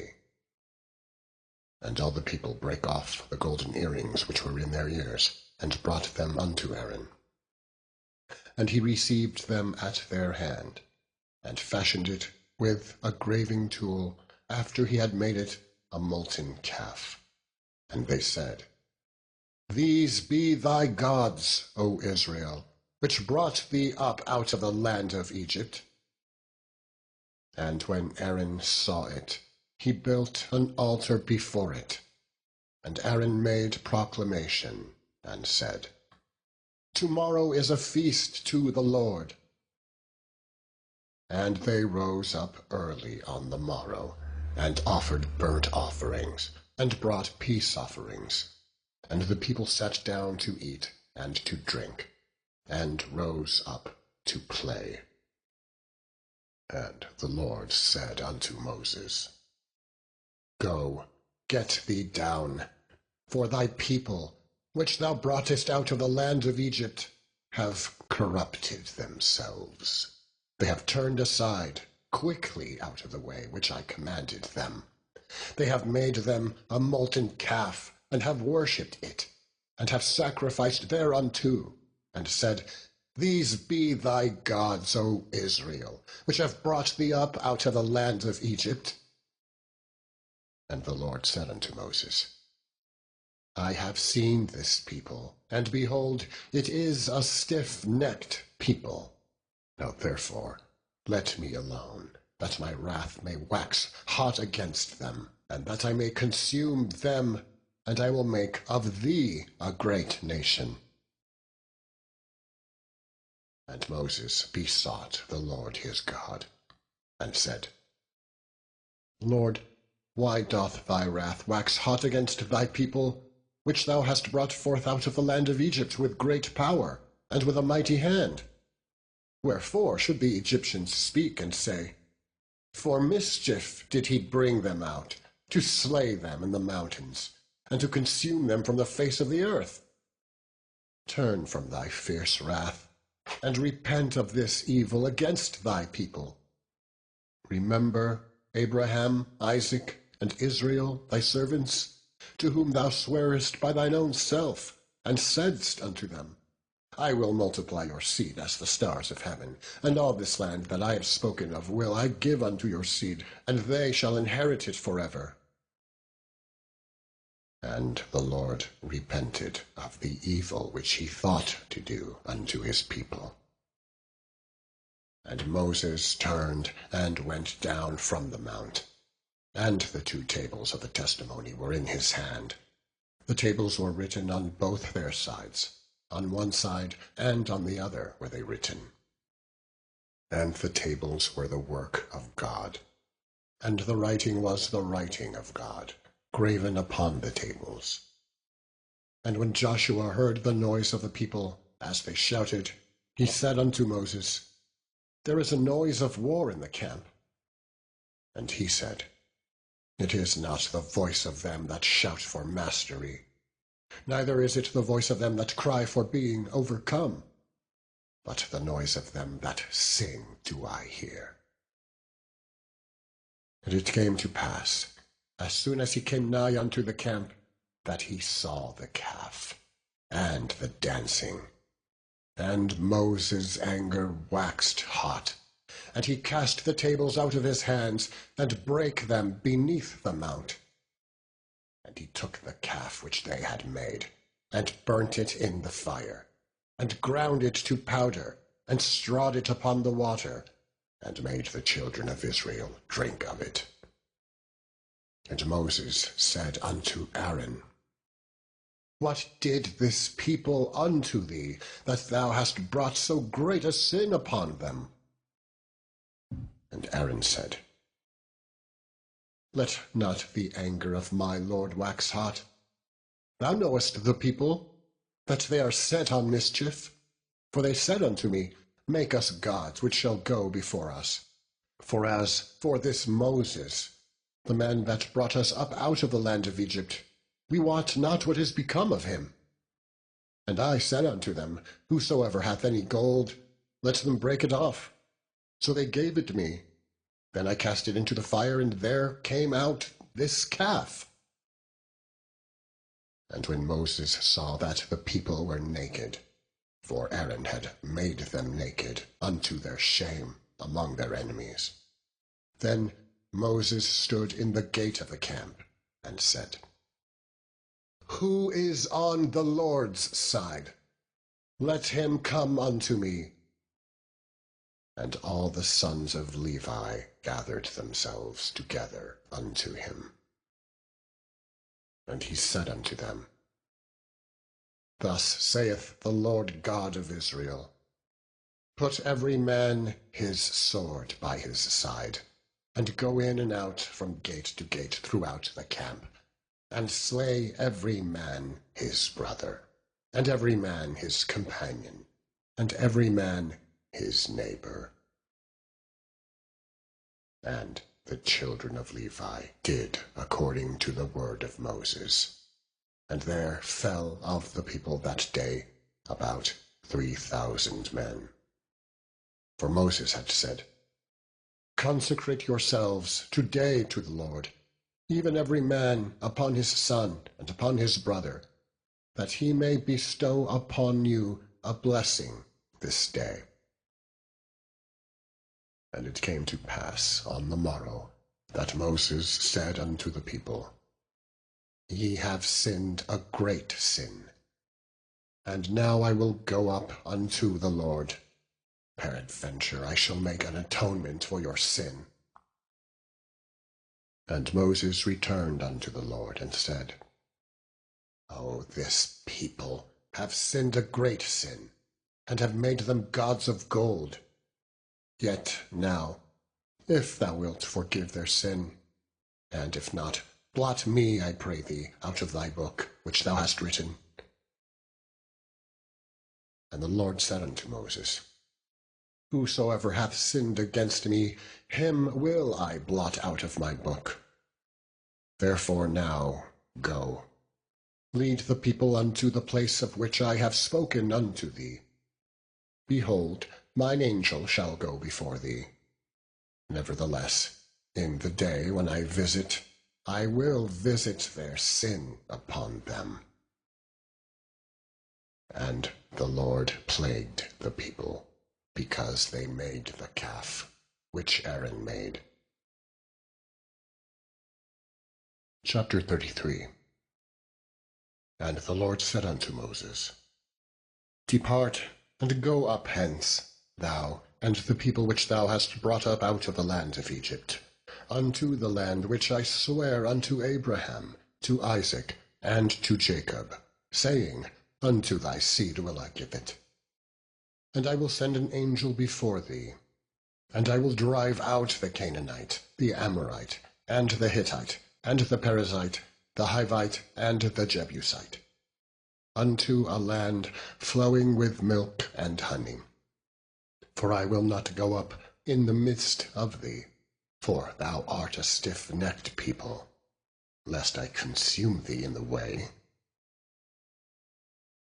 And when the people heard these evil tidings, they mourned. And no man did put on him his ornaments. For the Lord had said unto Moses, Say unto the children of Israel, Ye are a stiff-necked people. I will come up into the midst of thee in a moment, and consume thee. Therefore now put off thy ornaments from thee, that I may know what to do unto thee. And the children of Israel stripped themselves of their ornaments by the Mount Horeb. And Moses took the tabernacle and pitched it without the camp, afar off from the camp, and called it the tabernacle of the congregation. And it came to pass that every one which sought the Lord went out unto the tabernacle of the congregation, which was without the camp. And it came to pass, when Moses went out unto the tabernacle, that all the people rose up, and stood every man at his tent door, and looked after Moses until he was gone into the tabernacle. And it came to pass, as Moses entered into the tabernacle, the cloudy pillar descended, and stood at the door of the tabernacle. And the Lord talked with Moses. And all the people saw the cloudy pillar stand at the tabernacle door. And all the people rose up and worshipped, every man in his tent door. And the Lord spake unto Moses face to face, as a man speaketh unto his friend. And he turned again into the camp. But his servant Joshua, the son of Nun, a young man, departed not out of the tabernacle. And Moses said unto the Lord, See, thou sayest unto me, Bring up this people, and thou hast not let me know whom thou wilt send with me. Yet thou hast said, I know thee by name. And thou hast also found grace in my sight. Now therefore, I pray thee, if I have found grace in thy sight, shew me now thy way, that I may know thee, that I may find grace in thy sight, and consider that this nation is thy people. And he said, My presence shall go with thee, and I will give thee rest. And he said unto him, If thy presence go not with me, carry us not up hence. For wherein shall it be known here that I and thy people have found grace in thy sight? Is it not in that thou goest with us? So shall we be separated, I and thy people, from all the people that are upon the face of the earth. And the Lord said unto Moses, I will do this thing also that thou hast spoken, for thou hast found grace in my sight, and I know thee by name. And he said, I beseech thee, shew me thy glory. And he said, I will make all my goodness pass before thee, and I will proclaim the name of the Lord before thee, and will be gracious to whom I will be gracious, and will shew mercy on whom I will shew mercy. And he said, Thou canst not see my face, for there shall be no man see me and live. And the Lord said, Behold, there is a place by me, and thou shalt stand upon a rock. And it shall come to pass, while my glory passeth by, that I will put thee in a cleft of the rock, and will cover thee up with my hand while I pass by. And I will take away mine hand, and thou shalt see my back parts, but my face shall not be seen. End of section 8.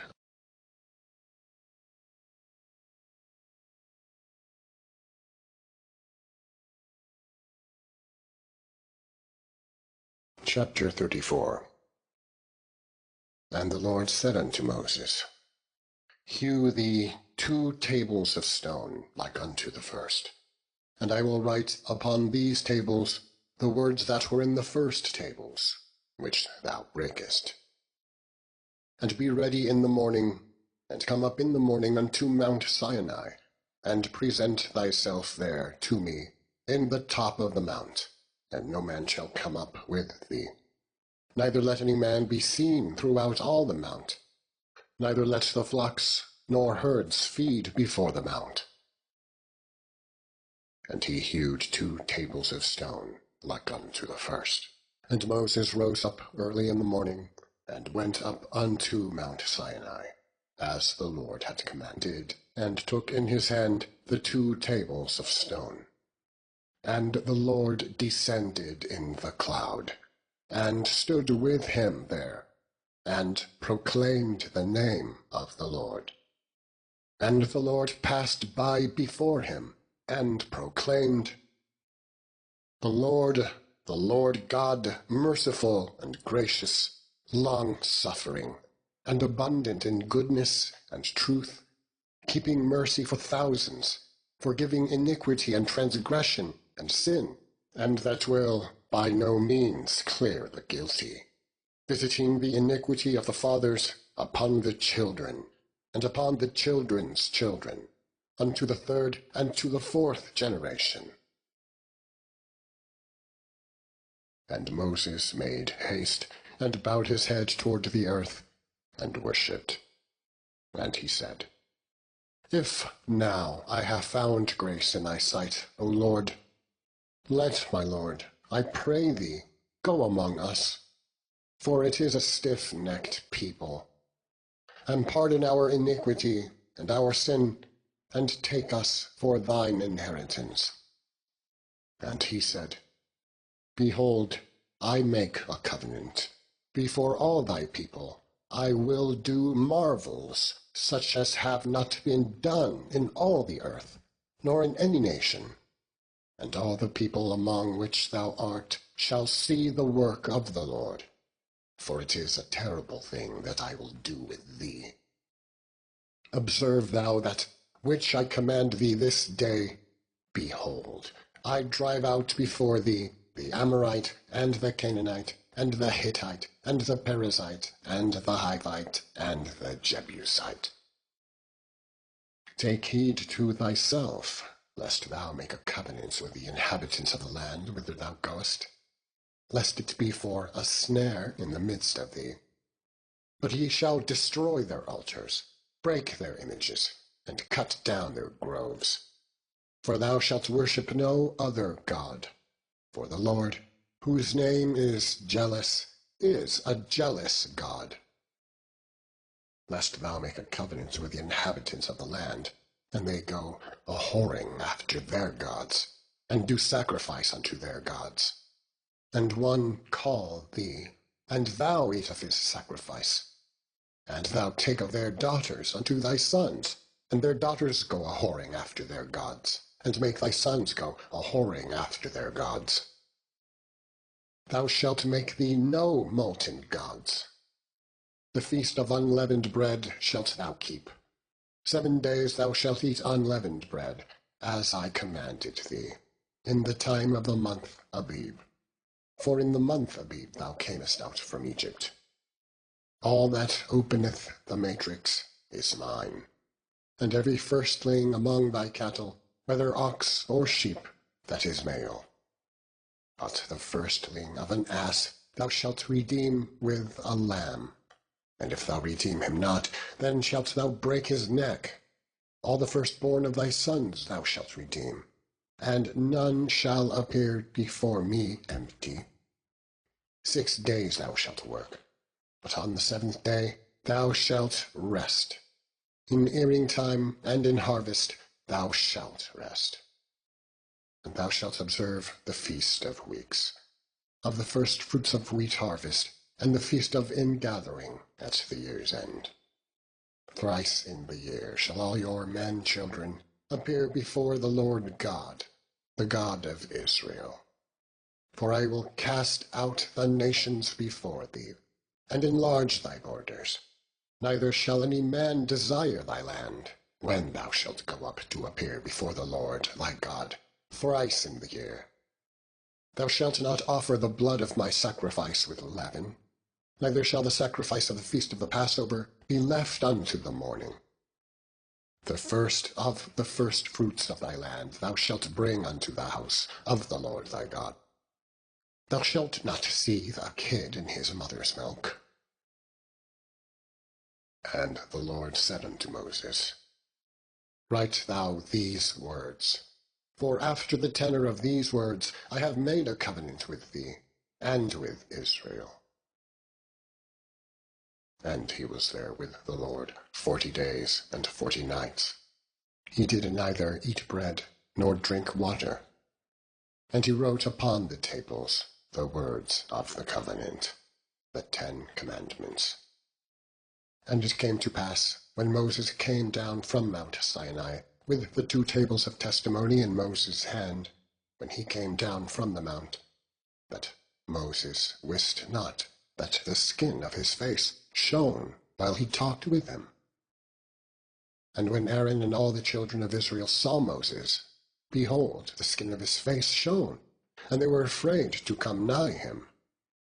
And Moses called unto them, and Aaron and all the rulers of the congregation returned unto him, and Moses talked with them. And afterward all the children of Israel came nigh, and he gave them, in commandment, all that the Lord had spoken with him in Mount Sinai.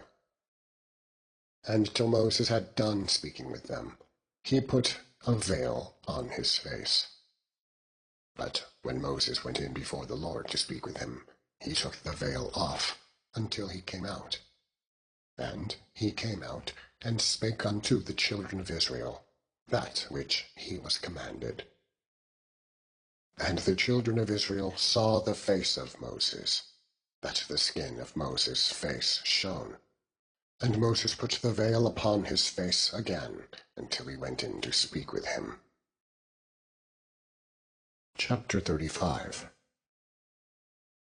And Moses gathered all the congregation of the children of Israel together, and said unto them, These are the words which the Lord hath commanded, that ye should do them.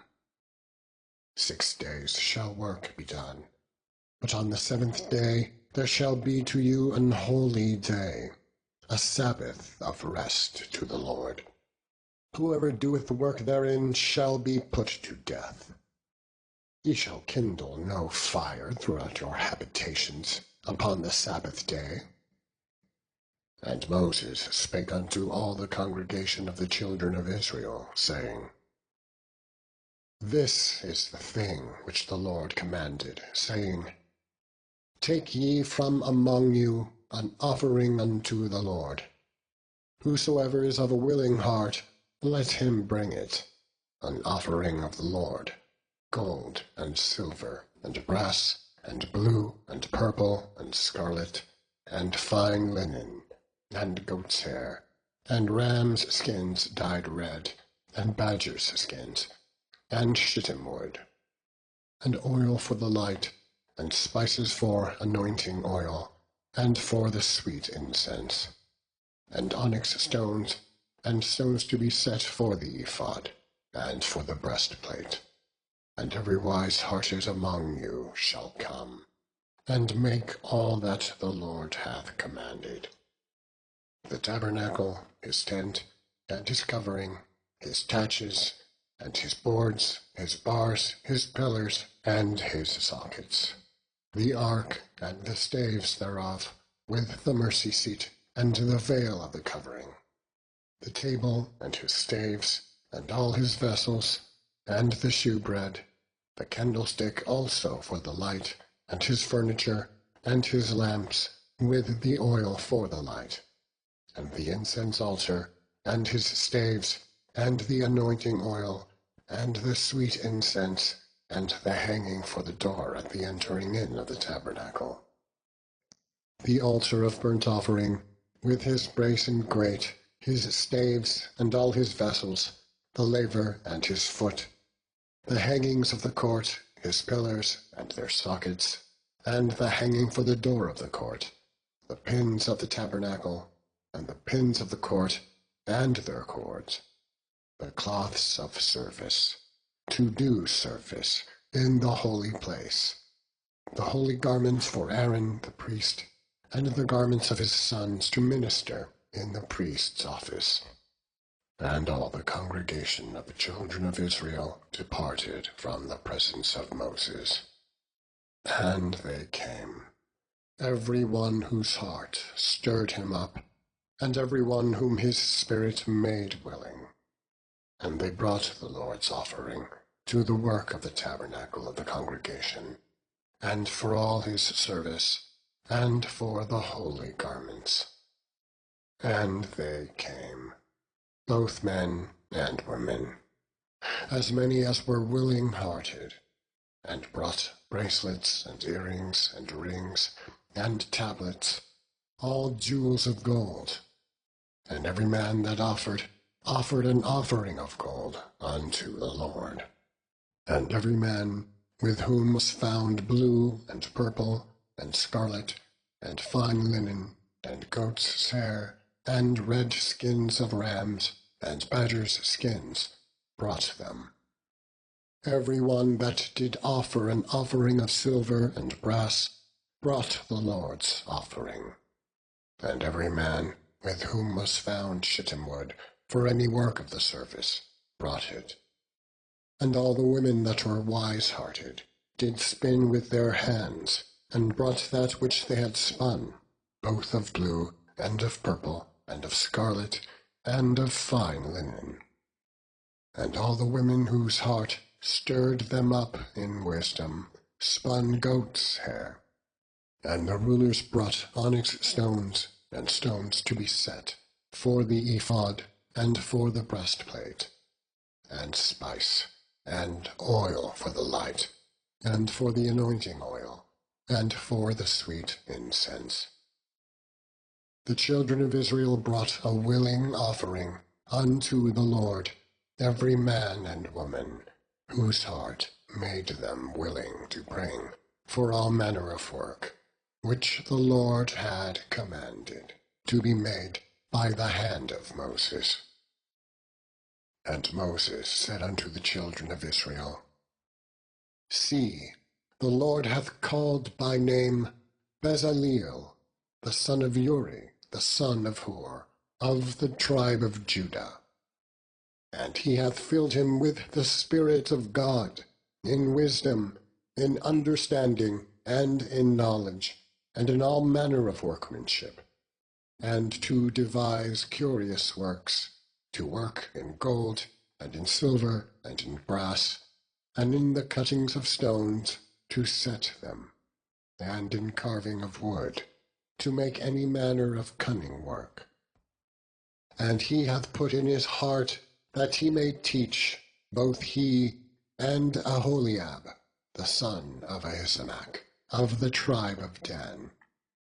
Them hath he filled with wisdom of heart, to work all manner of work, of the engraver, and of the cunning workman, and of the embroiderer, in blue, and in purple, and scarlet, and in fine linen, and of the weaver, even of them that do any work, and of those that devise cunning work. Chapter 36. Then wrought Bezaleel and Aholiab, and every wise-hearted man, in whom the Lord put wisdom and understanding, to know how to work all manner of work for the service of the sanctuary, according to all that the Lord had commanded. And Moses called Bezaleel and Aholiab, and every wise-hearted man, in whose heart the Lord had put wisdom, every one whose heart stirred him up to come unto the work, to do it. And they received of Moses all the offering which the children of Israel had brought for the work of the service of the sanctuary, to make it withal. And they brought yet unto him free offerings every morning. And all the wise men that wrought all the work of the sanctuary came every man from his work which they made. And they spake unto Moses, saying, The people bring much more than enough for the service of the work which the Lord commanded to make. And Moses gave commandment, and they caused it to be proclaimed throughout the camp, saying, Let neither man nor woman make any more work for the offering of the sanctuary. So the people were restrained from bringing, for the stuff they had was sufficient for all the work to make it, and too much. And every wise-hearted man among them that wrought the work of the tabernacle made 10 curtains of fine twined linen, and blue, and purple, and scarlet. With cherubims of cunning work made he them. The length of one curtain was 28 cubits, and the breadth of one curtain 4 cubits. The curtains were all of one size. And he coupled the 5 curtains unto one another, and the other 5 curtains he coupled one unto another. And he made loops of blue on the edge of one curtain, from the selvage in the coupling. Likewise he made in the uttermost side of another curtain, in the coupling of the second. And 50 loops made he in the edge of the curtain, which was in the coupling of the second. The loops held one curtain to another. And he made 50 taches of gold, and coupled the curtains one unto another with the taches. So it became one tabernacle. And he made curtains of goat's hair for the tent over the tabernacle. 11 curtains he made them. The length of one curtain was 30 cubits, and 4 cubits was the breadth of one curtain. The 11 curtains were of one size. And he coupled 5 curtains by themselves, and 6 curtains by themselves. And he made 50 loops upon the outermost edge of the curtain in the coupling, and 50 loops made he upon the edge of the curtain which coupleth the second. And he made 50 taches of brass, to couple the tent together, that it might be one. And he made a covering for the tent of rams' skins dyed red, and a covering of badgers' skins above that. And he made boards for the tabernacle of shittim wood standing up. The length of a board was 10 cubits, and the breadth of a board 1 cubit and a half. One board had 2 tenons, equally distant one from another. Thus did he make for all the boards of the tabernacle. And he made boards for the tabernacle, 20 boards for the south side southward. And 40 sockets of silver he made under the 20 boards, 2 sockets under one board for his 2 tenons, and 2 sockets under another board for his 2 tenons. And for the other side of the tabernacle, which is toward the north corner, he made 20 boards. And there 40 sockets of silver, 2 sockets under one board, and 2 sockets under another board. And for the sides of the tabernacle, westward, he made 6 boards. And 2 boards he made for the corners of the tabernacle in the 2 sides, and they were coupled beneath, and coupled together at the head thereof to one ring. Thus he did to both of them in both the corners. And there were 8 boards, and their sockets were 16 sockets of silver, under every board 2 sockets. And he made bars of shittim wood, 5 for the boards of the one side of the tabernacle, and 5 bars for the boards of the other side of the tabernacle, and 5 bars for the boards of the tabernacle for the sides westward. And he made the middle bar to shoot through the boards from the one end to the other. And he overlaid the boards with gold, and made their rings of gold to be places for the bars, and overlaid the bars with gold. And he made a veil of blue and purple and scarlet, and fine twined linen, with cherubims made he it of cunning work. And he made thereunto 4 pillars of shittim wood, and overlaid them with gold. Their hooks were of gold, and he cast for them 4 sockets of silver. And he made an hanging for the tabernacle door, of blue and purple and scarlet, and fine twined linen, of needlework, and the 5 pillars of it with their hooks.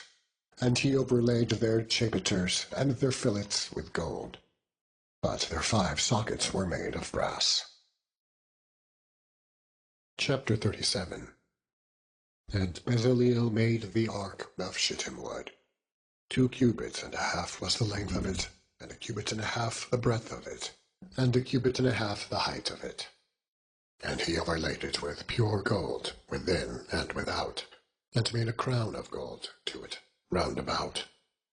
And he cast for it 4 rings of gold, to be set by the 4 corners of it, even 2 rings upon the one side of it, and 2 rings upon the other side of it. And he made staves of shittim wood, and overlaid them with gold. And he put the staves into the rings, by the sides of the ark, to bear the ark. And he made the mercy seat of pure gold. 2 cubits and a half was the length thereof, and 1 cubit and a half the breadth thereof. And he made 2 cherubims of gold. Beaten out of 1 piece made he them, on the 2 ends of the mercy seat. 1 cherub on the end on this side, and another cherub on the other end on that side. Out of the mercy seat made he the cherubims on the 2 ends thereof. And the cherubims spread out their wings on high, and covered with their wings over the mercy seat, with their faces one to another. Even to the mercy seat ward were the faces of the cherubims. And he made the table of shittim wood. 2 cubits was the length thereof, and 1 cubit the breadth thereof, and 1 cubit and a half the height thereof. And he overlaid it with pure gold, and made thereunto a crown of gold round about. Also he made thereunto a border of a handbreadth round about, and made a crown of gold for the border thereof round about. And he cast for it 4 rings of gold, and put the rings upon the 4 corners that were in the 4 feet thereof. Over against the border were the rings, the places for the staves to bear the table. And he made the staves of shittim wood, and overlaid them with gold to bear the table. And he made the vessels which were upon the table, his dishes, and his spoons, and his bowls, and his covers, to cover withal, of pure gold. He made the candlestick of pure gold. Of beaten work made he the candlestick, his shaft, and his branch, his bowls, his knops, and his flowers were of the same. And 6 branches going out of the sides thereof, 3 branches of the candlestick out of the one side thereof, and 3 branches of the candlestick out of the other side thereof.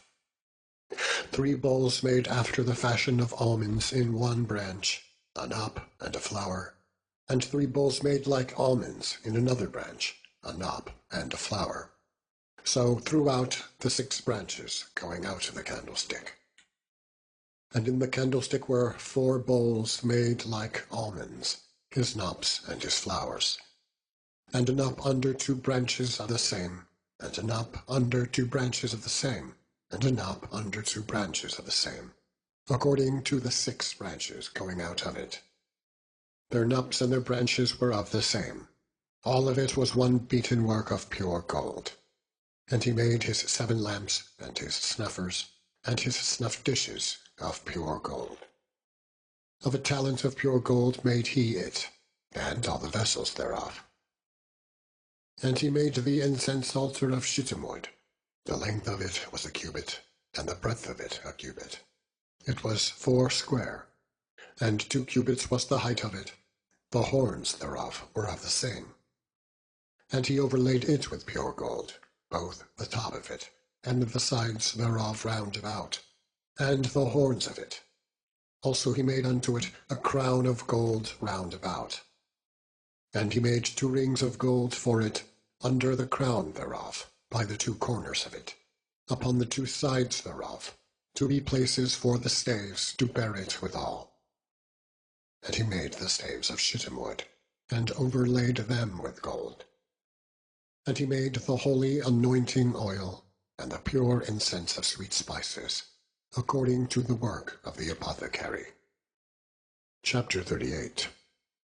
And he made the altar of burnt offering of shittim wood. 5 cubits was the length thereof, and 5 cubits the breadth thereof. It was 4 square, and 3 cubits the height thereof. And he made the horns thereof on the 4 corners of it. The horns thereof were of the same. And he overlaid it with brass. And he made all the vessels of the altar, the pots, and the shovels, and the basins, and the flesh hooks, and the firepans. All the vessels thereof made he of brass. And he made for the altar a brazen gate of network, under the compass thereof, beneath unto the midst of it. And he cast 4 rings with the 4 ends of the grate of brass, to be places for the staves. And he made the staves of shittim wood, and overlaid them with brass. And he put the staves into the rings on the side of the altar, to bear it withal. He made the altar hollow with boards. And he made the laver of brass, and the foot of it of brass, of the looking glasses of the women assembling, which assembled at the door of the tabernacle of the congregation. And he made the court. On the south side southward, the hangings of the courts were of fine twined linen, 100 cubits. Their pillars were 20, and their brazen sockets 20. The hooks of the pillars and their fillets were of silver. And for the north side, the hangings were 100 cubits. Their pillars were 20, and their sockets of brass 20. The hooks of the pillars and their fillets of silver. And for the west side were hangings of 50 cubits, their pillars 10, and their sockets 10. The hooks of the pillars and their fillets of silver. And for the east side eastward 50 cubits. The hangings of the one side of the gate were 15 cubits, their pillars 3, and their sockets 3. And for the other side of the court gate, on this hand and that hand, were hangings of 15 cubits, their pillars 3, and their sockets 3. All the hangings of the court round about were of fine twined linen, and the sockets for the pillars were of brass, the hooks of the pillars and their fillets of silver, and the overlaying of their chapiters of silver. And all the pillars of the court were filleted with silver. And the hanging for the gate of the court was needlework of blue and purple and scarlet, and fine twined linen, and 20 cubits was the length. And the height in the breadth was 5 cubits, answerable to the hangings of the court. And their pillars were 4, and their sockets of brass 4, their hooks of silver, and the overlaying of their chapiters, and their fillets of silver. And all the pins of the tabernacle, and of the courts round about, were of brass. This is the sum of the tabernacle, even of the tabernacle of testimony, as it was counted, according to the commandment of Moses, for the service of the Levites, by the hand of Ithamar, son to Aaron the priest. And Bezaleel, the son Uri, the son of Hur, of the tribe of Judah, made all that the Lord commanded Moses. And with him was Oholiab, son of Isamach, of the tribe of Dan, an engraver, and a cunning workman, and an embroiderer in blue, and in purple, and in scarlet, and fine linen. All the work that was occupied for the work in all the work of the holy place, even the gold of the offering, was 29 talents, and 730 shekels, after the shekel of the sanctuary. And the silver of them that were numbered of the congregation was 100 talents, and 1,760 shekels, after the shekel of the sanctuary. A bekah for each man, that is, half a shekel, after the shekel of the sanctuary, for every one that went to be numbered, from 20 years old and upward, for 600,000 and 3,550 men. And of 100 talents of silver were cast the sockets of the sanctuary, and the sockets of the veil, 100 sockets of the 100 talents, a talent for a socket. And of the 1,775 shekels he made hooks for the pillars, and overlaid their chapiters, and filleted them. And the brass of the offering was 70 talents, and 2,400 shekels.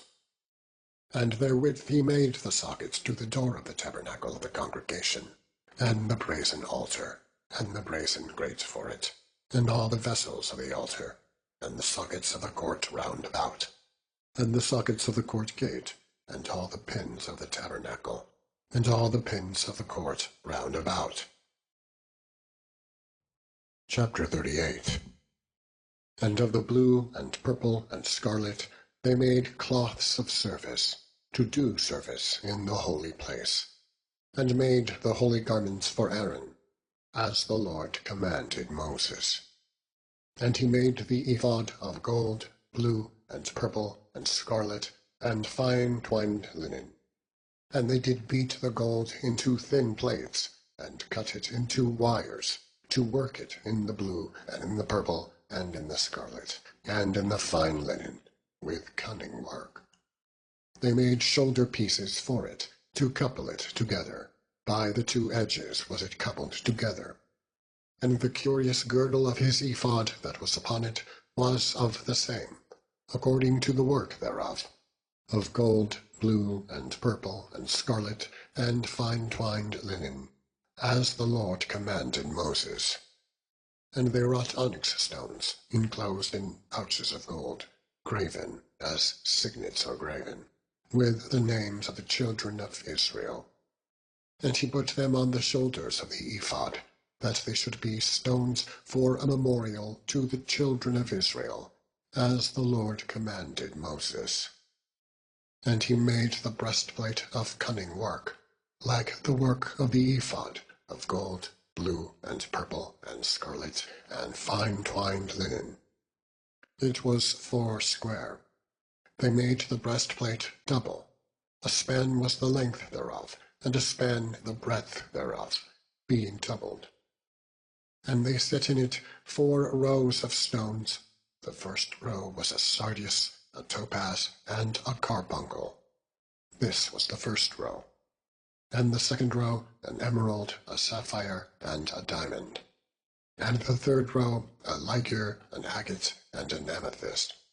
And the fourth row, a beryl, an onyx, and a jasper. They were enclosed in ouches of gold in their enclosings. And the stones were according to the names of the children of Israel, 12 according to their names, like the engravings of a signet, every one with his name, according to the 12 tribes. And they made upon the breastplate chains at the ends, of wreathen work, of pure gold. And they made 2 ouches of gold, and 2 rings, and put the 2 rings in the 2 ends of the breastplate. And they put the 2 wreathen chains of gold in the 2 rings on the ends of the breastplate. And the 2 ends of the 2 wreathen chains they fastened in the 2 ouches, and put them on the shoulder pieces of the ephod before it.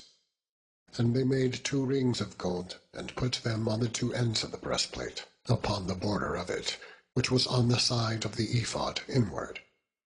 And they made 2 other golden rings, and put them on the 2 sides of the ephod underneath, toward the forepart of it, over against the other coupling thereof, above the curious girdle of the ephod. And they did bind the breastplate by his rings, unto the rings of the ephod, with the lace of blue, that it might be above the curious girdle of the ephod, and that the breastplate might not be loosed from the ephod, as the Lord commanded Moses. And he made the robe of the ephod of woven work, all of blue. And there was an hole in the midst of the robe, as the hole of a habergeon, with a band round about the hole, that it should not rend. And they made upon the hems of the gold pomegranates of blue and purple and scarlet, and twined linen.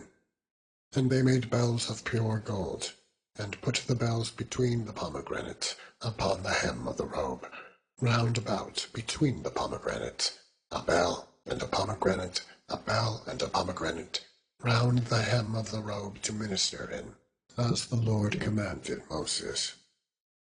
And they made coats of fine linen of woven work for Aaron and for his sons, and a mitre of fine linen, and goodly bonnets of fine linen, and linen breeches of fine twined linen, and a girdle of fine twined linen, and blue and purple and scarlet, of needlework, as the Lord commanded Moses. And they made the plate of the holy crown of pure gold, and wrote upon it a writing, like to the engravings of a signet, Holiness to the Lord. And they tied unto it a lace of blue, to fasten it on high upon the mitre, as the Lord commanded Moses. Thus was all the work of the tabernacle of the tent of the congregation finished. And the children of Israel did, according to all that the Lord commanded Moses, so did they. And they brought the tabernacle unto Moses, the tent and all his furniture, his taches, his boards, his bars, and his pillars, and his sockets, and the covering of rams' skins dyed red, and the covering of badgers' skins, and the veil of the covering, the ark of the testimony, and the staves thereof, and the mercy seat, the table, and all the vessels thereof, and the shewbread, the pure candlestick, with the lamps thereof, even with the lamps to be set in order, and all the vessels thereof, and the oil for light, and the golden altar, and the anointing oil, and the sweet incense, and the hanging for the tabernacle door, the brazen altar, and his grate of brass, his staves, and all his vessels, the laver, and his foot, the hangings of the court, his pillars, and his sockets, and the hanging for the court gate, his cords, and his pins, and all the vessels of the service of the tabernacle, for the tent of the congregation, the cloths of service to do service in the holy place, and the holy garments for Aaron the priest, and his sons' garments, to minister in the priest's office. According to all that the Lord commanded Moses, so the children of Israel made all the work. And Moses did look upon all the work, and, behold, they had done it, as the Lord had commanded, even so had they done it. And Moses blessed them. Chapter 40. And the Lord spake unto Moses, saying, On the 1st day of the 1st month shalt thou set up the tabernacle of the tent of the congregation. And thou shalt put therein the ark of the testimony, and cover the ark with the veil. And thou shalt bring in the table, and set in order the things that are to be set in order upon it. And thou shalt bring in the candlestick, and light the lamps thereof. And thou shalt set the altar of gold for the incense before the ark of the testimony, and put the hanging of the door to the tabernacle. And thou shalt set the altar of the burnt offering before the door of the tabernacle of the tent of the congregation. And thou shalt set up the laver between the tent of the congregation and the altar, and put water therein. And thou shalt set up the court round about, and hang up the hanging at the court gate. And thou shalt take the anointing oil, and anoint the tabernacle, and all that is therein, and shalt hallow it, and all the vessels thereof, and it shall be holy. And thou shalt anoint the altar of the burnt offering, and all his vessels, and sanctify the altar. And it shall be an altar most holy. And thou shalt anoint the laver and his foot, to sanctify it. And thou shalt bring Aaron and his sons unto the door of the tabernacle of the congregation, and wash them with water. And thou shalt put upon Aaron the holy garments, and anoint him, and sanctify him, that he may minister unto me in the priest's office. And thou shalt bring his sons, and clothe them with coats. And thou shalt anoint them, as thou didst anoint their father, that they may minister unto me in the priest's office. For their anointing oil shall surely be an everlasting priesthood throughout their generations. Thus did Moses. According to all that the Lord commanded him, so did he. And it came to pass, in the 1st month, in the 2nd year, on the 1st day of the month, that the tabernacle was reared up. And Moses reared up the tabernacle, and fastened his sockets, and set up the boards thereof, and put in the bars thereof, and reared up his pillars. And he spread abroad the tent over the tabernacle, and put the covering of the tent above upon it, as the Lord commanded Moses. And he took and put the testimony into the ark, and set the staves on the ark, and put the mercy seat above upon the ark. And he brought the ark into the tabernacle, and set up the veil of the covering, and covered the ark of the testimony, as the Lord commanded Moses. And he put the table in the tent of the congregation, upon the side of the tabernacle northward, without the veil. And he set the bread in order upon it before the Lord, as the Lord commanded Moses. And he put the candlestick in the tent of the congregation, over against the wall, on the side of the tabernacle southward.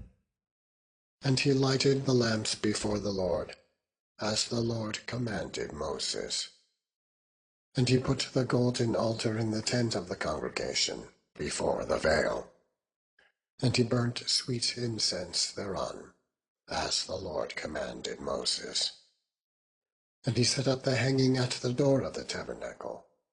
And he put the altar of burnt offering by the door of the tabernacle of the tent of the congregation, and offered upon it the burnt offering and the meat offering, as the Lord commanded Moses.